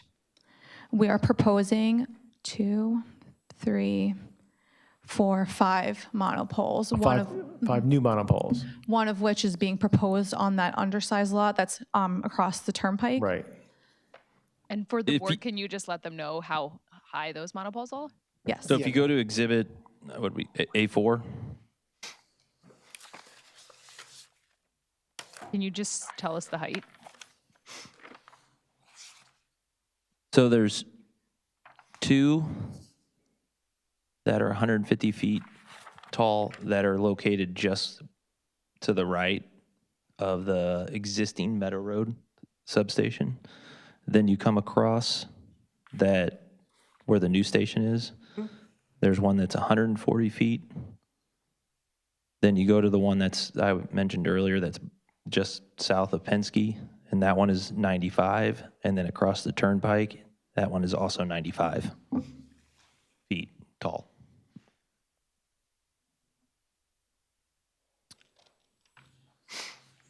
So, Mr. Blake, does this rendering that's marked as A3, does it contain any of the new monopoles that are proposed? Yes, it does. So if you look at the picture on top, you can see the lattice tower. Which exhibit is that? This is A3. Thank you. Okay. So you have the aerial photo just underneath the Google Earth word is you can see the existing lattice tower. That is what is being demoed. And now if you look at the picture below it for the future, you can see just to the left of the existing distribution poles, there's a monopole just to the left of that. And then the lattice tower is no longer there. And then We have another exhibit. It's another rendering of the street view in front of the residential neighborhood that's prepared by Mr. Blake's office. Before you do that, I have a really very fundamental basic question, which I'm sure it makes an assumption, but what is the purpose of a substation? so Sorry. I mean, I'm not an electrical engineer. I'm Okay. not an expert, but high level, Yes, basically please. you have power is produced at a plant, sends the high voltage power through transmission lines, then it goes to a substation. And that substation then distributes it to various areas. The reason for there's the transformer is it helps take the high voltage, Steps it it down to a lower voltage that then can be distributed to, businesses, homeowners, et cetera. And then a lot of times you'll have smaller transformers closer to residents and stuff like that keep stepping it down. I kind of thought that's what it was, but I wanted to ask an expert. Yeah. And Mr. Mattel was a fact expert, that's why, I mean, a fact witness, that's why I did not ask him. So, thank you. Again, I'm sure we all know what it's for, but I want it on the record. Okay. Thank you.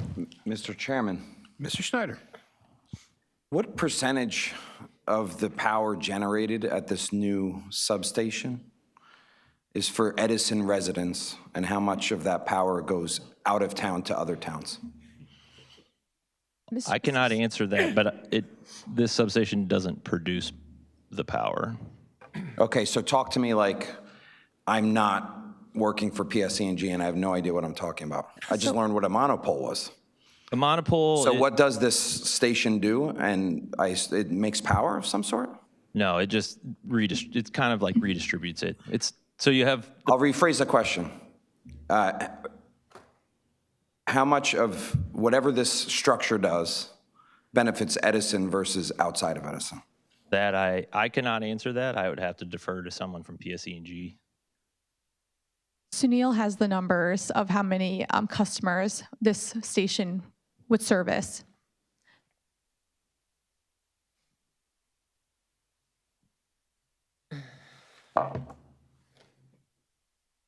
So currently, there are 14,300 customers, and the demand has been increasing. So initially, I had mentioned MVA was the load, 80 MVA, currently about 2 years ago. And that is just for the Edison residency and the commercial properties. That's the electric demand. Capacity is 50 MVA. So as such, with the new facility, with the current, close to 100% will go to the customers within the substation. And it's like any water line. If you tap it in, you can draw the water. And if you don't, it will keep flowing on the transmission line. So as such, the electric power is proportional to the demand. If there is no demand, nothing happens, it keeps going, the electron flow. So it is anticipated that 100% of the power which is being fed to the customers, there is going to be some balance between the supply and demand. So supply should be at least marginally more than the demand. Otherwise, there's going to be outage failure. Remember, like 2-3 decades ago, the outage started in Ohio, and the entire Northeast USA was gone without power. So that's the sort of thing that is getting evaluated by PJM. And that's the basis of the substation. So the current substation services 14,300 Edison customers? That is true, sir. And if we add a second substation, if this was to be approved, it's still 14,300? Yeah, that's the number of customers we have had. But in general, the demand has been increasing with time, and PJM, they analyze the grid, and they predict where we need strengthening and more demand and the location of the substation. So the amount of customers are the same, but if, for example, half those customers bought a Tesla tomorrow, you would need more demand from the same amount of customers? Yes, sir. Got it. Thank you. Okay, and then there was a question about construction safety. So what is there is we have 2 safety watchers which are deputed or which are assigned to the substation, and they monitor and give directions very similar to the crane operators as to where they could go, where they cannot go. So that's for the construction equipment. Personal vehicles, they don't travel on the substation roads. Thank you. Mr. Johnny, you're satisfied? You're satisfied with Mr. Mittal's answer? Mr. Chairman, I was asking questions, another counter questions to him. Okay. So that is good information. That is okay. My point is, after having this new substation, how long do you sustain the requirement? Do you have any analysis like this substation can help you out for next 3 years, 4 years, 5 years? It depends on the demand. I think should be good for next 20 years, 30 years, but it's very difficult to predict the demand. Now, based on the past analysis, you might have something called guesstimated analysis, but that's okay. Thank you, though. Sure. You're very welcome. Thank you. Thank you.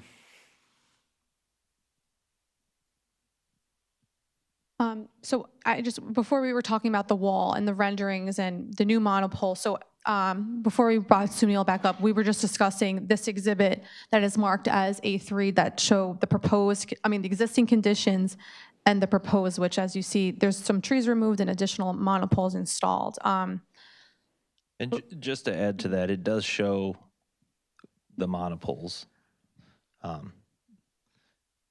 So if you want, we could identify them somehow.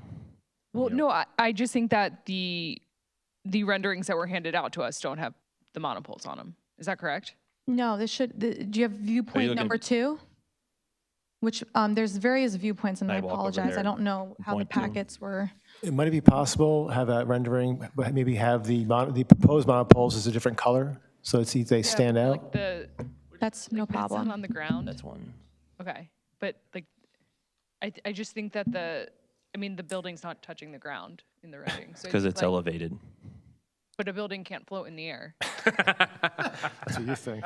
The grading is elevated, so the building is not going to be at the same elevation as the forefront property.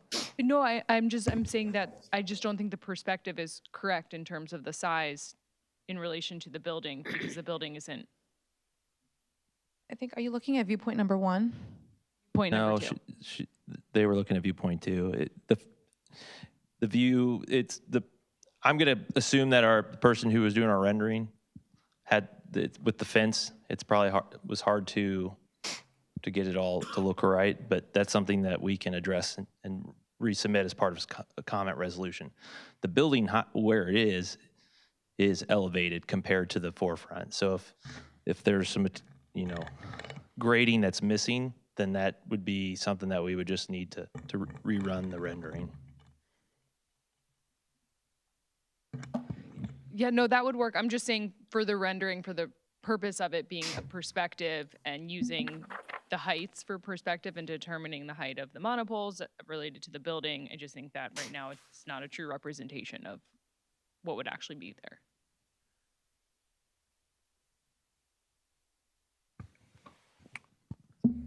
I think, to Mr. Blake's point, if this is acceptable during, resolution compliance, if this application is approved, we could work with the board professionals, point out the perspectives that highlight the height and the location of the existing monopoles versus the proposed.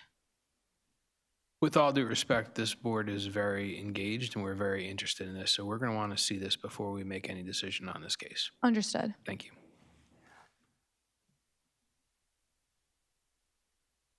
I also just wanted to highlight A2 again. As you could see, Mr. Blake, if you want to run through like the existing and the proposed, because there are some monopoles identified here, but of course we are happy to go back and redo some renderings and make it more clear for the board. So in the lower picture, you can see the several monopoles with the transmission lines connecting to them.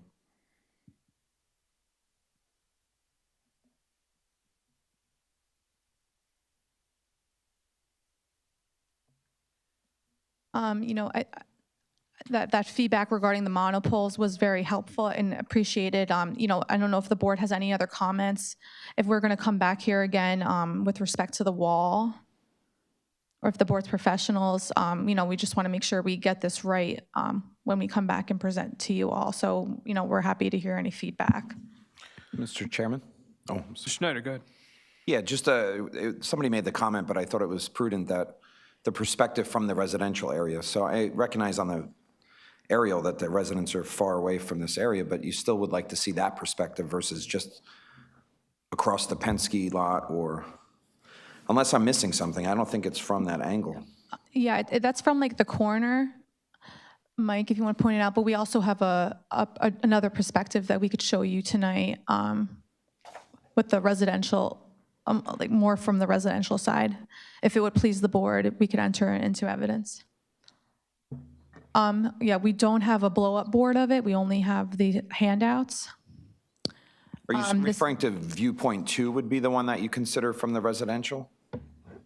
This is listed as viewpoint 4 and viewpoint 5. We just don't have a full size of them. We can mark this as A6. It is. We don't have a board for them. No, yeah.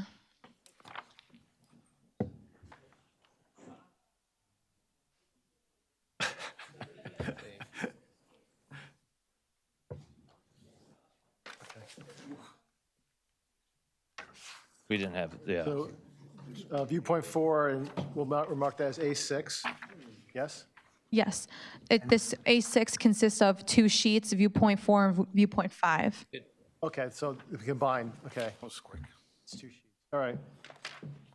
And that was prepared by, Mr. Blake, by your office? Are we listening, this is A6 or A6 and A7? A6 is make it a 2-page doc, 2-page exhibit. Just making sure. Again, Mr. Blake, prepared by your office? Pardon me? The A6 was prepared by your office, these renderings? Yes, that is correct. Okay. All right. And those views are, you know, what, I don't remember what the street is. That's, Hold on a second, maybe Is I have that a question. Clifton? Hold on.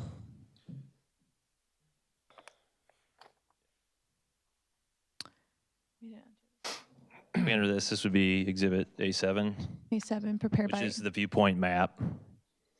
What But is it doesn't show viewpoints 4 and 5.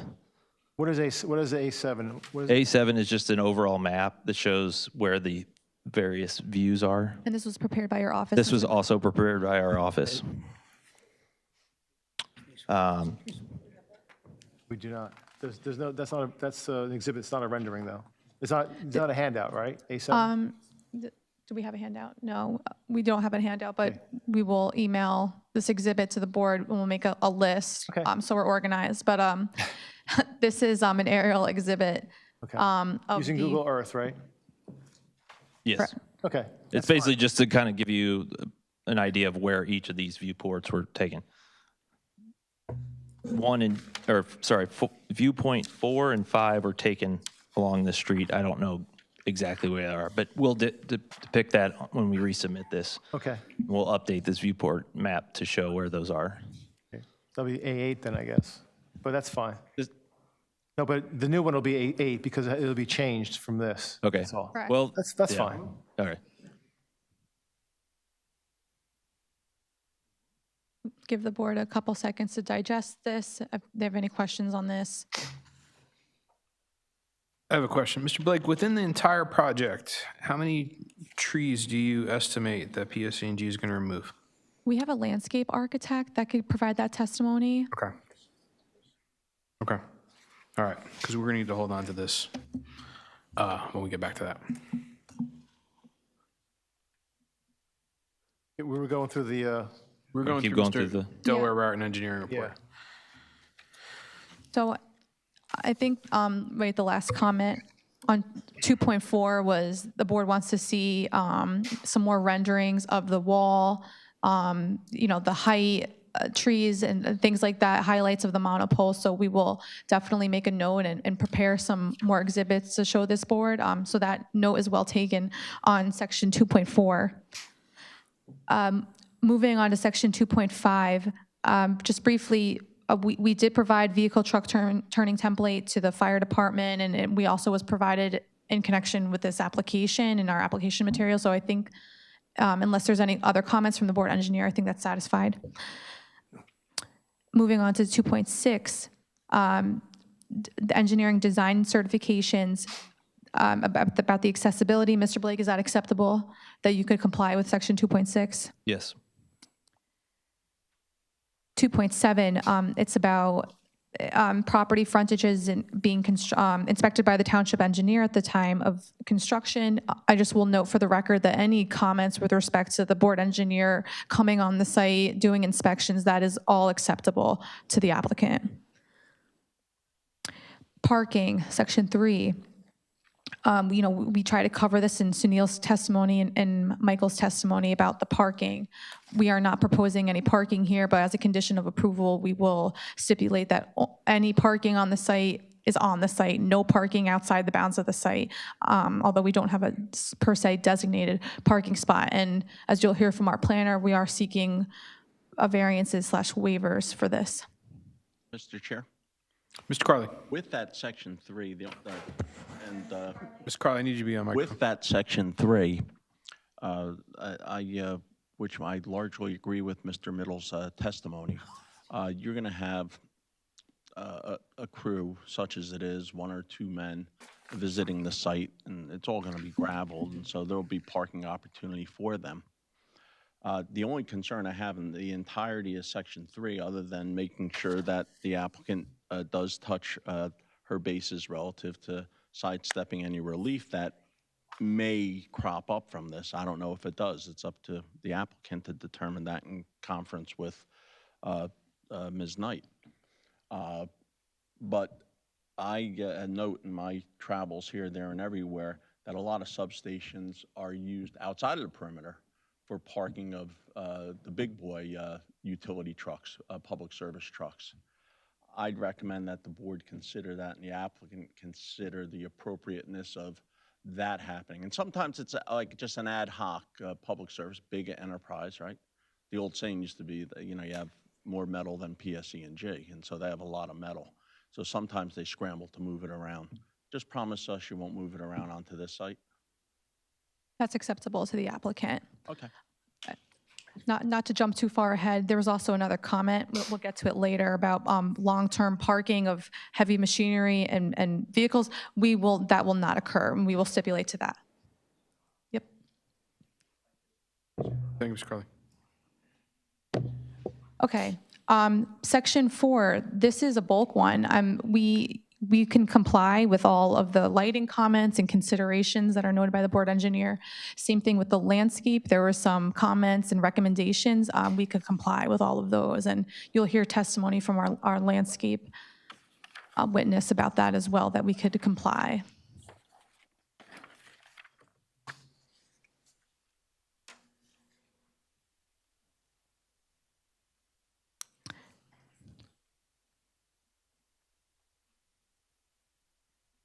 And Mike, can you just, briefly describe any proposed signage on the site? That's another comment in section 4.8. Yeah, as part of our drawing package submittal, we did show some signage. It's typical PSE&G electrical safety signage, just to warn people that if they come up to the property, they're spaced, I don't know the exact spacing, but they're spaced based on PSE&G standards every so many feet around the perimeter. Additionally, there is a sign that will go on the gates so that, let's say there is an emergency and fire personnel or police arrive at the site prior to a PSE&G representative being there, there'll be a contact information, and then it will give the information that they can, once they're on the phone, identify the station, a coordinate, just so they can make sure that they know exactly where they're at.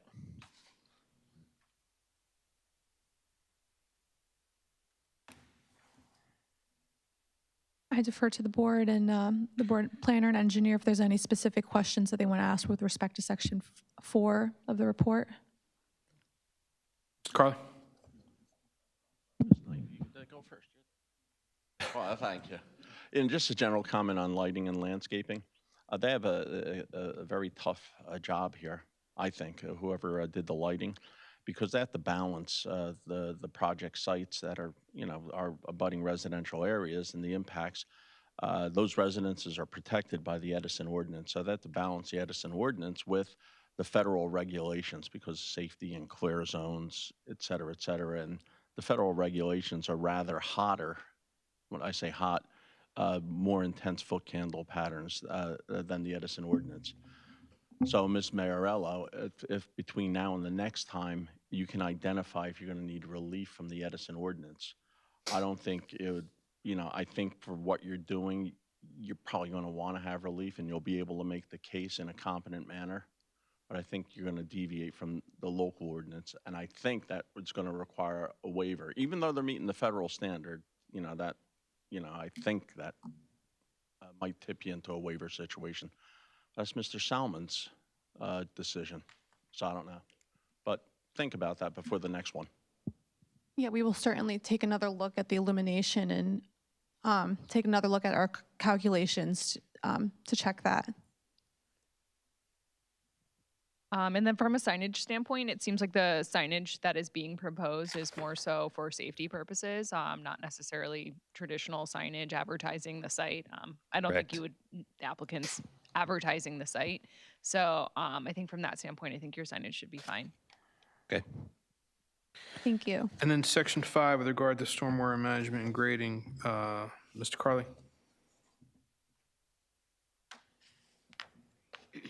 Thank you, Mr. Chair.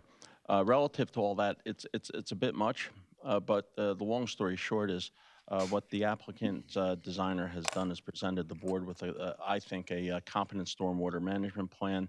You do have the 3 basins. You have extensive collection system. It all seems to work.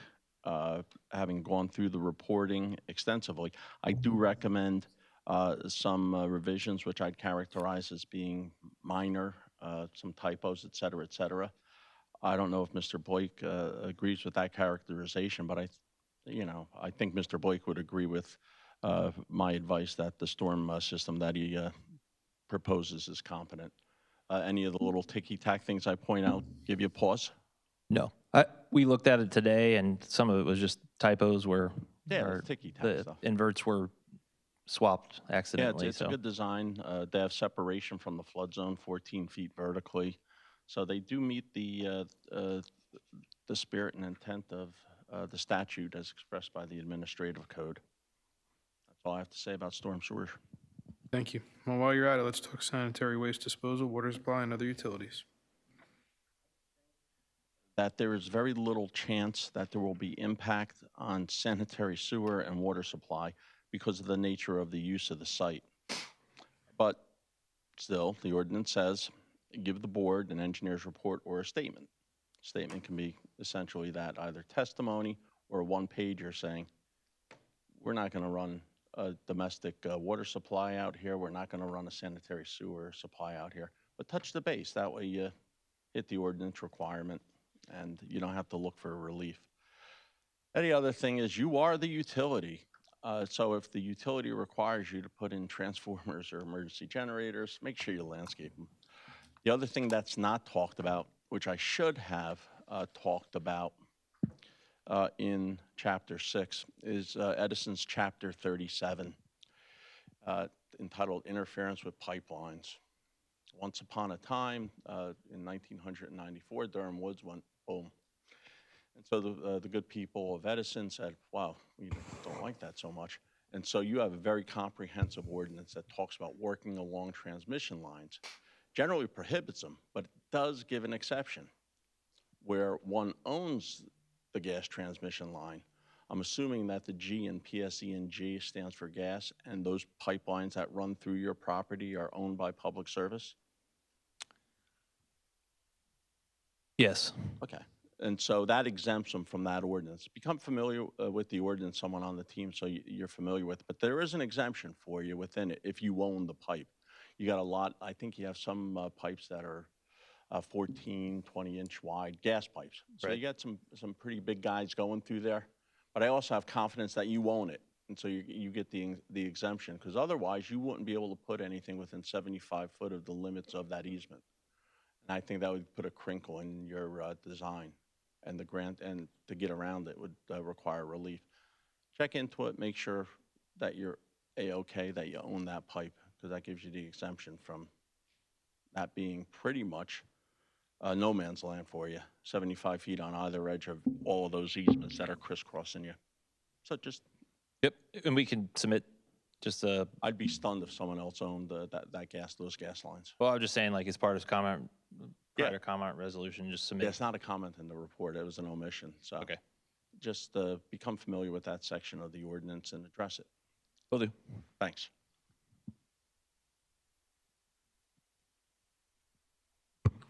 In Section 7, garbage disposal, it was testified to Mr. Carly that they would be removing anything that on site they'd be removing with them. So you're happy with that one, Mr. Carly? Mr. Carly? You like talking to my kids. That's unfortunate. In terms of garbage disposal, I largely agree with Mr. Middle. Most of the folks, the technicians that'll be coming onto the site will store their wrappers. I think the thought is within the trucks.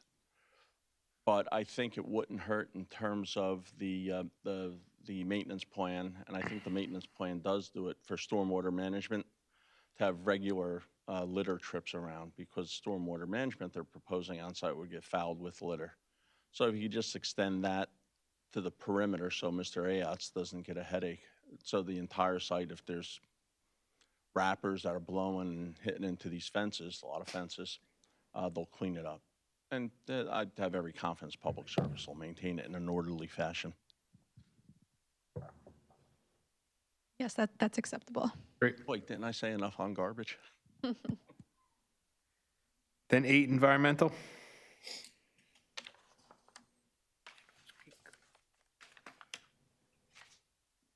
We don't have anything in the environmental section that we can't, there's some stuff here about acoustical, and we do have a consultant that we plan on presenting some testimony tonight or next time.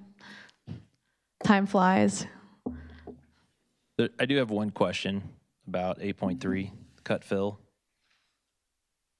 Is that a requirement to be on the drawings, or is it something we could submit? We like, generally in Edison, the township engineer likes it on the drawings. That way he has a sense of what will be entailed with the construction of a project relative to truckloads.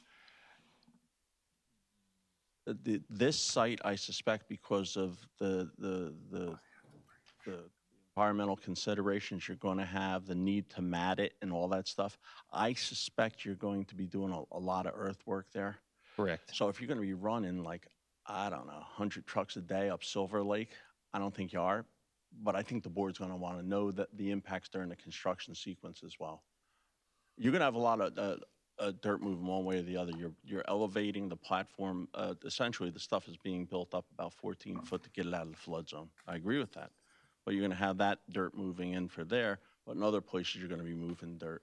So if you have a balance, that's fine and dandy. But I think the town engineer is going to want to know that during construction. And we put that generally, this is a construction period thing.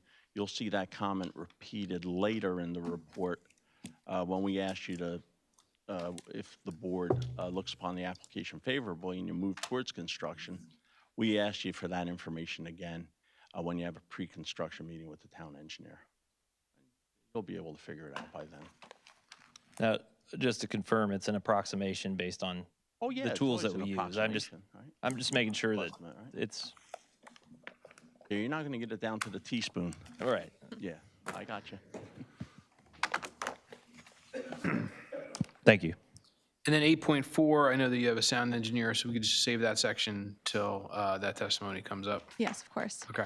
Mr. Carley, anything else beyond 8.4 that you'd like to address while you have the stage?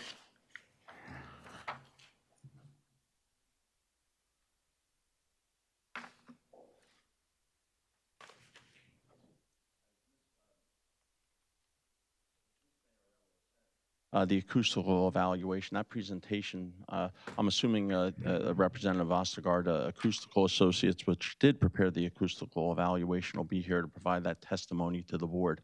I generally agree with their reporting. There's some things I think they should really flesh out a little bit more in front of the board, but I think it's important for the board to hear from PSE&G's expert about the noise impacts of this, because that'll have a real or potentially a significant impact on the neighboring residences.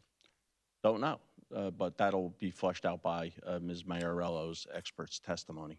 Correct. Then comment 9, as Ms. Knight had pointed out to the board, just give us a sense of what the heck this will look like from the neighborhood. That's comment 9.1. And the other things are if this project progresses, you're going to have a long and fruitful relationship with the township engineer, and that's expressed there. And you have a lot of other agency permits to get. Correct. And that's pretty much the sum of my report. Yeah, so again, with regard to the report, chapter 9 of the report, do you have any problem with the miscellany that's in there, with complying with all those? No, we didn't have any concern. Okay. Okay. Great, thank you very much. So now, Ms. Knight will review the Neglia planning report.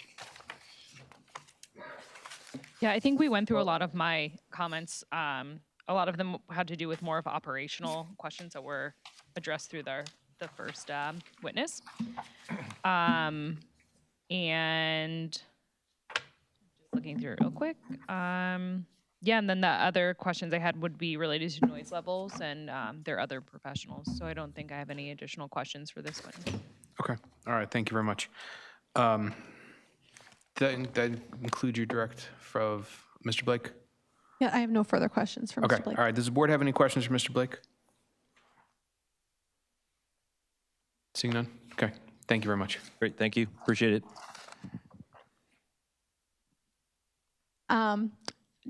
Would it please the board to maybe get through my acoustical consultant testimony? There's really no exhibits with that. His report speaks for itself, or maybe he does have, these are part of your report.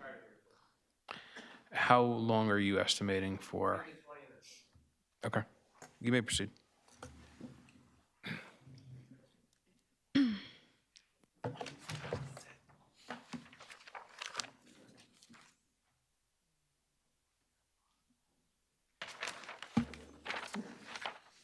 Hi. Nope. Now it's on. Yes. Okay, we'll keep this as brief as possible with providing great information. Sure. Raise your right hand, please. Do you swear or affirm the testimony you'll give this evening is the whole truth? I do. Thank you. Please state your full name for the record and spell it. Joseph Keefe, Joseph, Keeef like Frank, E. And if you could please provide the board with a summary of your background and qualifications. I have a bachelor's degree in physics and music from Duke University. I work at Ostergaard Acoustical Associates in Woodbridge, where I am one of the principals and one of the owners of the firms, and I'm a member of the Acoustical Society of America, the Institute of Noise Control Engineering, and ASTM E33 Committee on Environmental and Building Acoustics. Yep. Which, ASTM, American Society for Testing and Materials. Acoustics here are not so good. This is the best acoustics in a public meeting room I've been in a decade. Oh, what do you know? And so is there accreditation for your position? There is not. There's no licensure for acoustical professionals in New Jersey or any other state. Okay. Okay, you can proceed then. Thank you. So we prepared a report about the acoustics of this site and the Meadow Road substation. So unlike previous testimony we've heard, we're going to talk about the existing substation a bit. This is kind of far away and we're kind of in a big room. Would we like this maybe up on the raised platform or pointed at you a little bit? Okay. So what these figures or what these exhibits are, we can mark them or not depending on how you feel, are replications exactly of the figures in our report, which I believe are already in a stack of paper in front of you. Yes, can you, I was going to say, can you just tell the board about what you prepared for this, the Sure. date of it? And But before you do that, so this demonstrative evidence is in the report already? Right, so we prepared a Yes. May 14th, 2025 report, and I'm going to show you blow-ups of figures.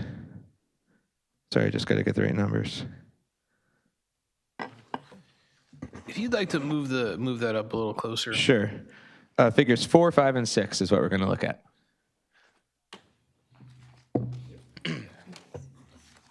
So the report focuses on a tabulation or a quantification of existing sound emissions, and then says what happens when we add the new substation equipment in. So there's two versions of the existing substation sound emissions because what we found and what we know to be the worst case are not the same thing. So we had the expertise from working with PSE&G on the old Meadow Road substation as well. So based on, or what you're seeing here is based on our findings of visiting the substation during a time of typical operations, asking PSE&G personnel to turn on all the cooling fans that they could, basically make the site make as much noise as it can, and then survey it. And so the results are given in colored contours that represent A-weighted sound levels evaluated 5 feet above the ground. So basically what we would hear if we walked around the site. and with our ears. And we're comparing this to criteria given in the New Jersey Noise Code, which is found at NJAC 7:29, and Edison Township's Noise Code. They both say the same thing for residences, which is that at night we need to meet a sound level no higher than 50 dBA, or 50 A-weighted decibels. So what we can see here is that the black and white circles, these are discrete receptor points in our model. And even though we're looking at this in 2D, the model is in 3D. It takes into account the undulations of terrain, the heights of buildings, the heights of walls, the various heights of sound sources and things like that, and the heights of reception. So D, E, and F are right along the backyards of these properties, backing onto the Meadow Road substation. They're 5 feet above grade. A, B, and C are up higher at the height of the highest window locations of these houses. So sometimes when we're closer, it's louder. Sometimes when we're higher up, farther away, but we're higher up and sound is going over a wall or over an obstruction, that can be the loudest. So we always evaluate both locations for acoustical studies. So A and C are 20 feet above grade. B is 12 feet above grade. Those all represent upper story windows for the respective homes. And what we can see here is a very low prediction. We've got a worst case of 33 dBA from just transformer noise. What's actually the loudest thing at this site, though, is HVAC equipment that wasn't running during this survey due to the environmental conditions. So we'll look at this next board. So this is figure 5 from our report. Oh, sorry, Joe. Sure. This was submitted with our application, but I don't think it's in the application packets that the board has. So just for clarity of the record, we will mark. We should probably mark these then. Yes. A8 would be the first one. So A8 Which table is this? will be the existing sound emissions based on as-found conditions. And on the top of the easel now is A9, which is existing conditions from the Meadow Road substation with anticipated worst-case HVAC noise. And are these, so these are in the report though, right? This is the bottom is figure 4 from our report, the top is figure 5. So the reason we did this is if you went straight from A8 or the existing conditions to the Meadow Road, to adding the South Edison substation, it looks like it gets way worse, but it really doesn't budge much at all. So we wanted to show this. So if we include all the worst case HVAC noise from the existing substation, our sound emissions at F, or the worst case, are 44 dBA. So this includes not only the transformer noise, the hum, the noise from the fans, but also the worst case noise, assuming all the HVAC at the site is on. So there's a wall-mounted condensing unit or two attached to the control house, and there's some HVAC equipment attached as well. And these things run on temperature-based controls, thermostats, and they turn on and off throughout the day, especially when it's hot. At night, they're not usually on, maybe in hot nights in the summer, but other than that, they're not typically on. But we're modeling the worst case because that's the important thing to do. So 44 dBA based on the condition before we do anything that we've talked about for the rest of this evening's testimony. So then the last exhibit I have is we're on 10, right? Yeah. A10, and this is the real result of our sound study. So here we can see.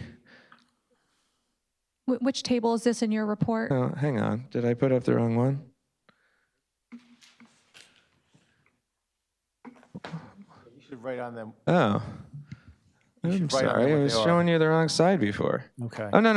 No, I wasn't.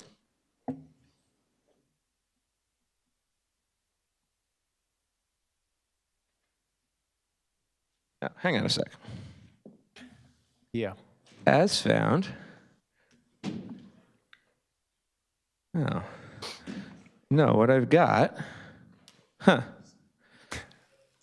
what I've got is not the thing I wanted to show you. That's the problem here.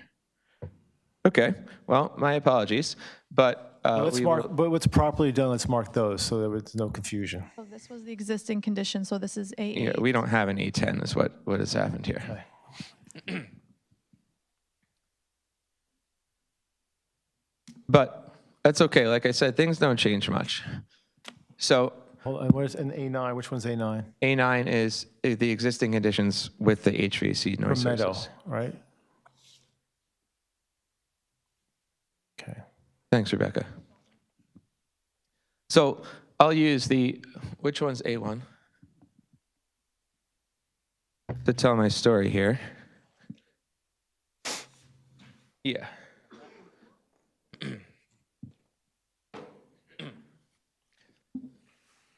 So what happens with our new? So it's just for the record, you're referring to A1 This now, is correct? A5, excuse me. sorry, I grabbed A5. It doesn't matter what we're exactly using. So this is A5, right? So what I talked about prior, sorry, this isn't oriented the same way, is the Meadow Road substation over here, right? So we've got our 2 transformers, a switchgear building, and a small building over here, and the switchgear and the small building have HVAC, and the transformers inherently make noise. So we're adding numerous additional noise sources, but they're much farther away, which is why we don't have a big effect. And so we've got these 2 transformers here behind these L-shaped or 2-sided isolation walls, and we've got the big wall here that we talked about already, and we've got a 3rd transformer here, and we've also got a 4th future one in our model as the worst case, even though that's not being proposed tonight. And then at the control house, we've got some HVAC, we've got some small, quiet station light and power transformers over here. And the noise from all these is modeled based on manufacturer's data. So of course, none of this exists, we can't go measure it. So we get sound ratings from the manufacturer, we put the sound ratings into our model, we get the dimensional information from PSE&G, they say each of these walls is gonna be this tall, each of these transformers is gonna be this tall, and we model it all. And then we leave all the Meadow Road stuff on in our model, and we say, hey, how loud is all of this going to be? Because people live right here, and that's what we're trying to analyze. So the worst case goes from 44 dBA to 45 dBA. So it's kind of like not really much happens. And because of that, we obviously continue to comply with the 50 dBA noise code. It's also important to note that the ambient sound level in the area is dominated by the New Jersey Turnpike and the traffic flow on the Turnpike. And so we measured this in this neighborhood on the other side of these houses, just outside the bounds of A5 on the street. And in both cases, that ambient sound level was about 47 dBA. So the new predictions from the site, the new sound emissions and the existing sound emissions are both about the same, and they're both below the ambient noise level, and they're both significantly below the regulatory limit for noise. So this site is going to be a good neighbor, it reflects good acoustical design, and there's not going to be any problems. I did want to make one more point. I think you asked about walls, right? And how the walls affected the sound? I don't remember. No? Well, I'm going to talk about that. The walls aren't here for sound reasons.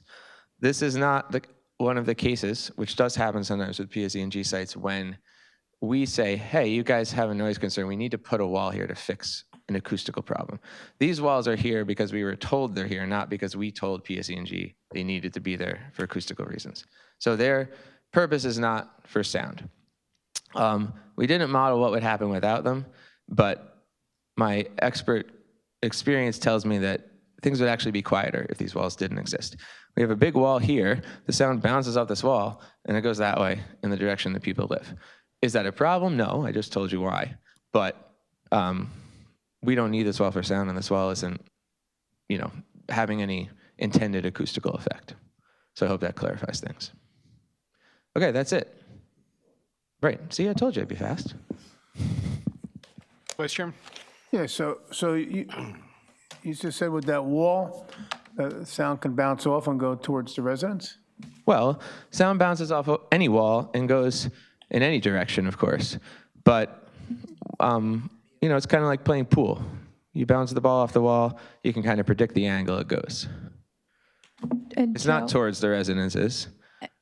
And Joe, our acoustical level, the sound decibel, it's compliant with Edison ordinances, correct? That's correct. And we will also stipulate as a condition of approval that we will do a post-construction study to make sure that post-construction, the acoustical levels still comply with the township ordinance. Is that correct? That's correct, and that's also standard practice for PSE&G sites. How soon after construction would that study take place? I mean, we usually get called within a month or two, I believe.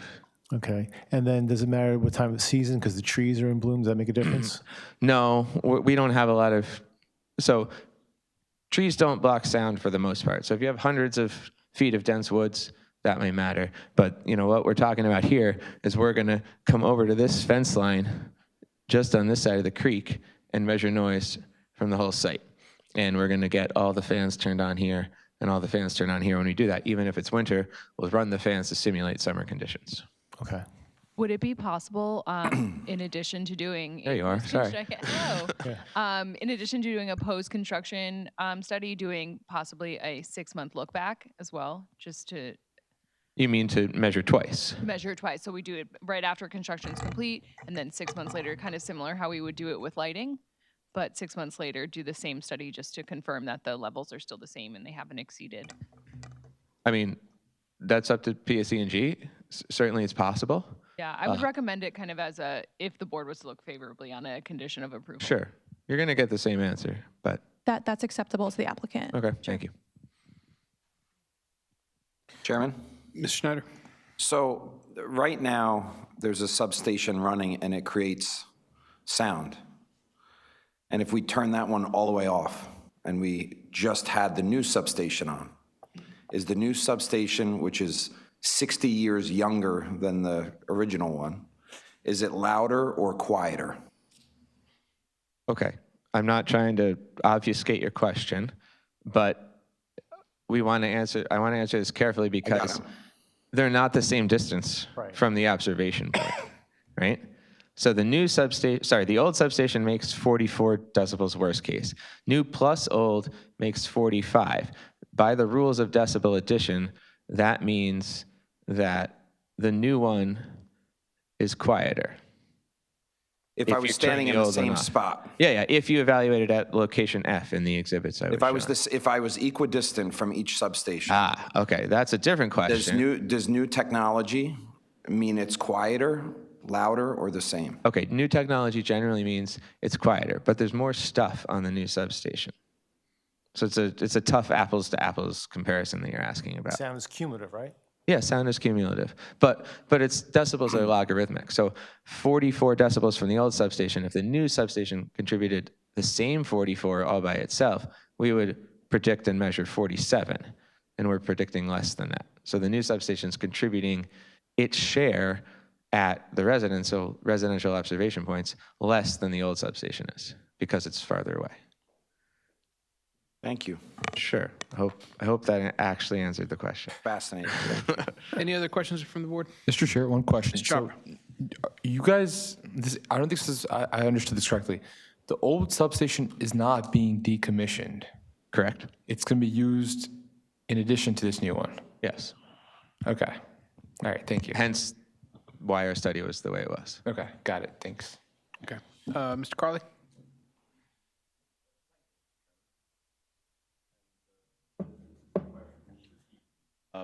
Just for the board's edification and also mine, because. Mr. Carley, if you could just be. I'm sorry. This is a question for Mr. Keefe is for the edification of the board when it comes to decibel levels. Because intuitively, one would think that, all right, this new station's generating noise at 44 decibels, the old station's at 47, and together the sum of them would be 91. That's not the case. Could you explain why to me? Yes, so decibels, I can, but I don't know if it's going to work. So when we calculate a decibel, it's actually a ratio of a sound pressure, moving particles of air, divided by a reference pressure, which is just a scientific number that we've agreed to pick as scientists. So you divide the measured pressure by the reference pressure, then you square that value, and you take the logarithm and you multiply it by 10. All right, whatever, a lot of math, right? What it does is it takes numbers that are millions apart and makes them 10 apart, right? Or 20 apart or 40 apart. So it takes these giant numbers that we can't really comprehend the amount between and puts them at a scale that's reasonable for human perception. So to your point, two sounds that are the same value, let's call it 60 decibels, right? If I made 60 and you made 60 and someone stood in the middle and measured, we would measure 63. So the two things together are 3 decibels louder if they're equal. That's the worst case we can add up. When two things are 10 decibels apart, So I was 60 and you're 50 and someone stands in the middle and measures. We only measure 60. The 50 doesn't matter. And if it's quieter than that, 45, 40, 30, et cetera, that doesn't matter either, right? So the only reason we're going from 44 from the Old Meadow Road substation only to 45 decibels with both substations is that they're both contributing about the same amount of sound. Thank you. The second thing, in terms of my report, there's some comments I have I'm sure you can address in terms of putting annotations if equipment moves around, and you would amend your report if equipment changes from what your report reports on and bases its conclusions on. You would amend the report if anything changes from your report. The equipment is modified during construction, it's moved around, et cetera, et cetera. And that's an if on PSE&G if you have field changes. Then we're going to look for you to freshen up your reports or reflects field changes as may be encountered. Is that acceptable? Okay. That is a standard practice. Okay. Right? We've occasionally learned that, oh, the transformer that we thought we would put here, we couldn't get it. Or once it hit a bridge on an overpass and it was a no-no, goodbye. And we had to do another one. So yes, we can update our study at any time that's appropriate. I also wanted to point out, you made a comment basically that says, hey, let's confirm here that the heights of everything that I used in my report match the heights that is the actual design. And we conferred with the other professionals in the room earlier today, and I can confirm that. You're good, good. The other thing, again, a lot of words, a lot of comments in my report, but I am concerned about enforcement. Mr. Ayot's doing his job. As Ms. Knight alluded to, 6 months from now, Mr. Carley and Ms. Knight will be out of the picture. Mr. Ayot will be in the picture. Right. And say it doesn't work out according to plan. It happens. What kind of enforcement mechanisms is the applicant willing to give to Mr. Ayot? Say it doesn't exceed the municipal level, because the municipal level is a high bar, but it exceeds what you're doing at, and it causes discomfort to the neighbors. How does Mr. Ayot's approach that as an enforcement officer? I don't know, I'm asking. So I'm not the noise police, but my understanding is that right. So a noise complaint requires a noise violation requires two things. It requires a complaint and it requires proving a violation. So that is to say, if technically speaking, some site made noise at some place that legally is not allowed to exceed X, but it did, but nobody cared, nobody would call you and you wouldn't go measure and waste taxpayer resources. Right, so the way this works is that someone would call you and say, I have a noise complaint, and then you'd arrange to go out and make measurements and show that the level is or is not above 50 dBA at night or 65 dBA during the day. The truth is that when you stand on the road that these houses closest to the substation are, you can't hear the substation. You hear the New Jersey Turnpike. So you would have a difficult job of... Not at all. You would have to prove to me that you're not exceeding the dBA. No, that's not correct. We can explain it to the judge. Well... Or is that really true? No, I take strong exception to that. Okay, that's fine. A noise enforcement or a notice of violation requires first a measurement over the level. No, you're right. First, and then an evaluation of what New Jersey calls the neighborhood residual sound level or the ambient sound level. You're partly right. First, it involves a complaint. We go out there, we witness a complaint. Right. If you can see the dBA, then a warning is issued, or we get in touch with you and find out what's going on and lower the dBA. Mm-hmm. So, in the event that there was this exact hypothetical that we're discussing now, right, what would ended up happening was we would go before the proper tribunal, whether it's Superior Court, and, PSE&G, we want to be a good neighbor. We are already there. No question. We would, of course, get in contact with Joe or his colleague and, do whatever we need to do to figure out what's the cause. Is it the turnpike? Like, we will work with you guys. If it's us, we have to comply with the ordinance, right? So we will make sure that whatever is done to comply with the ordinance. We want to be a good neighbor. We're not seeking any variance relief with respect to this. So, Have you had any issues in the past in any other areas?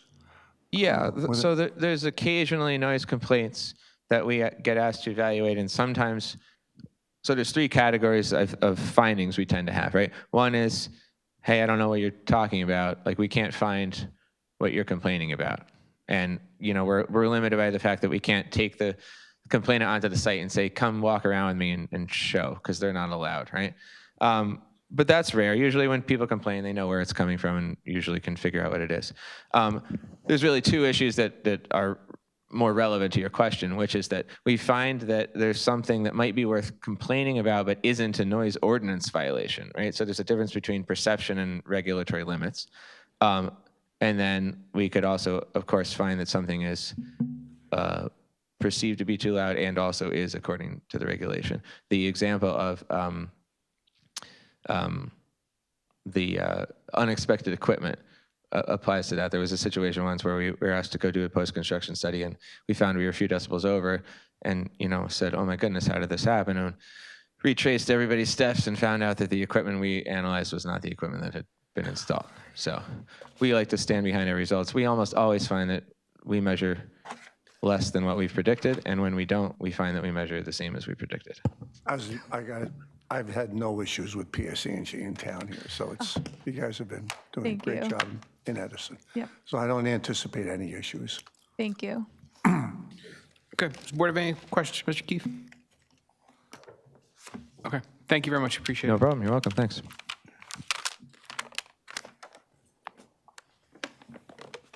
Okay, I'm not sure what practice this board typically, if there's a stop time, we of course, we have a landscape, not architect, we have a engineer to testify as to the landscaping plan.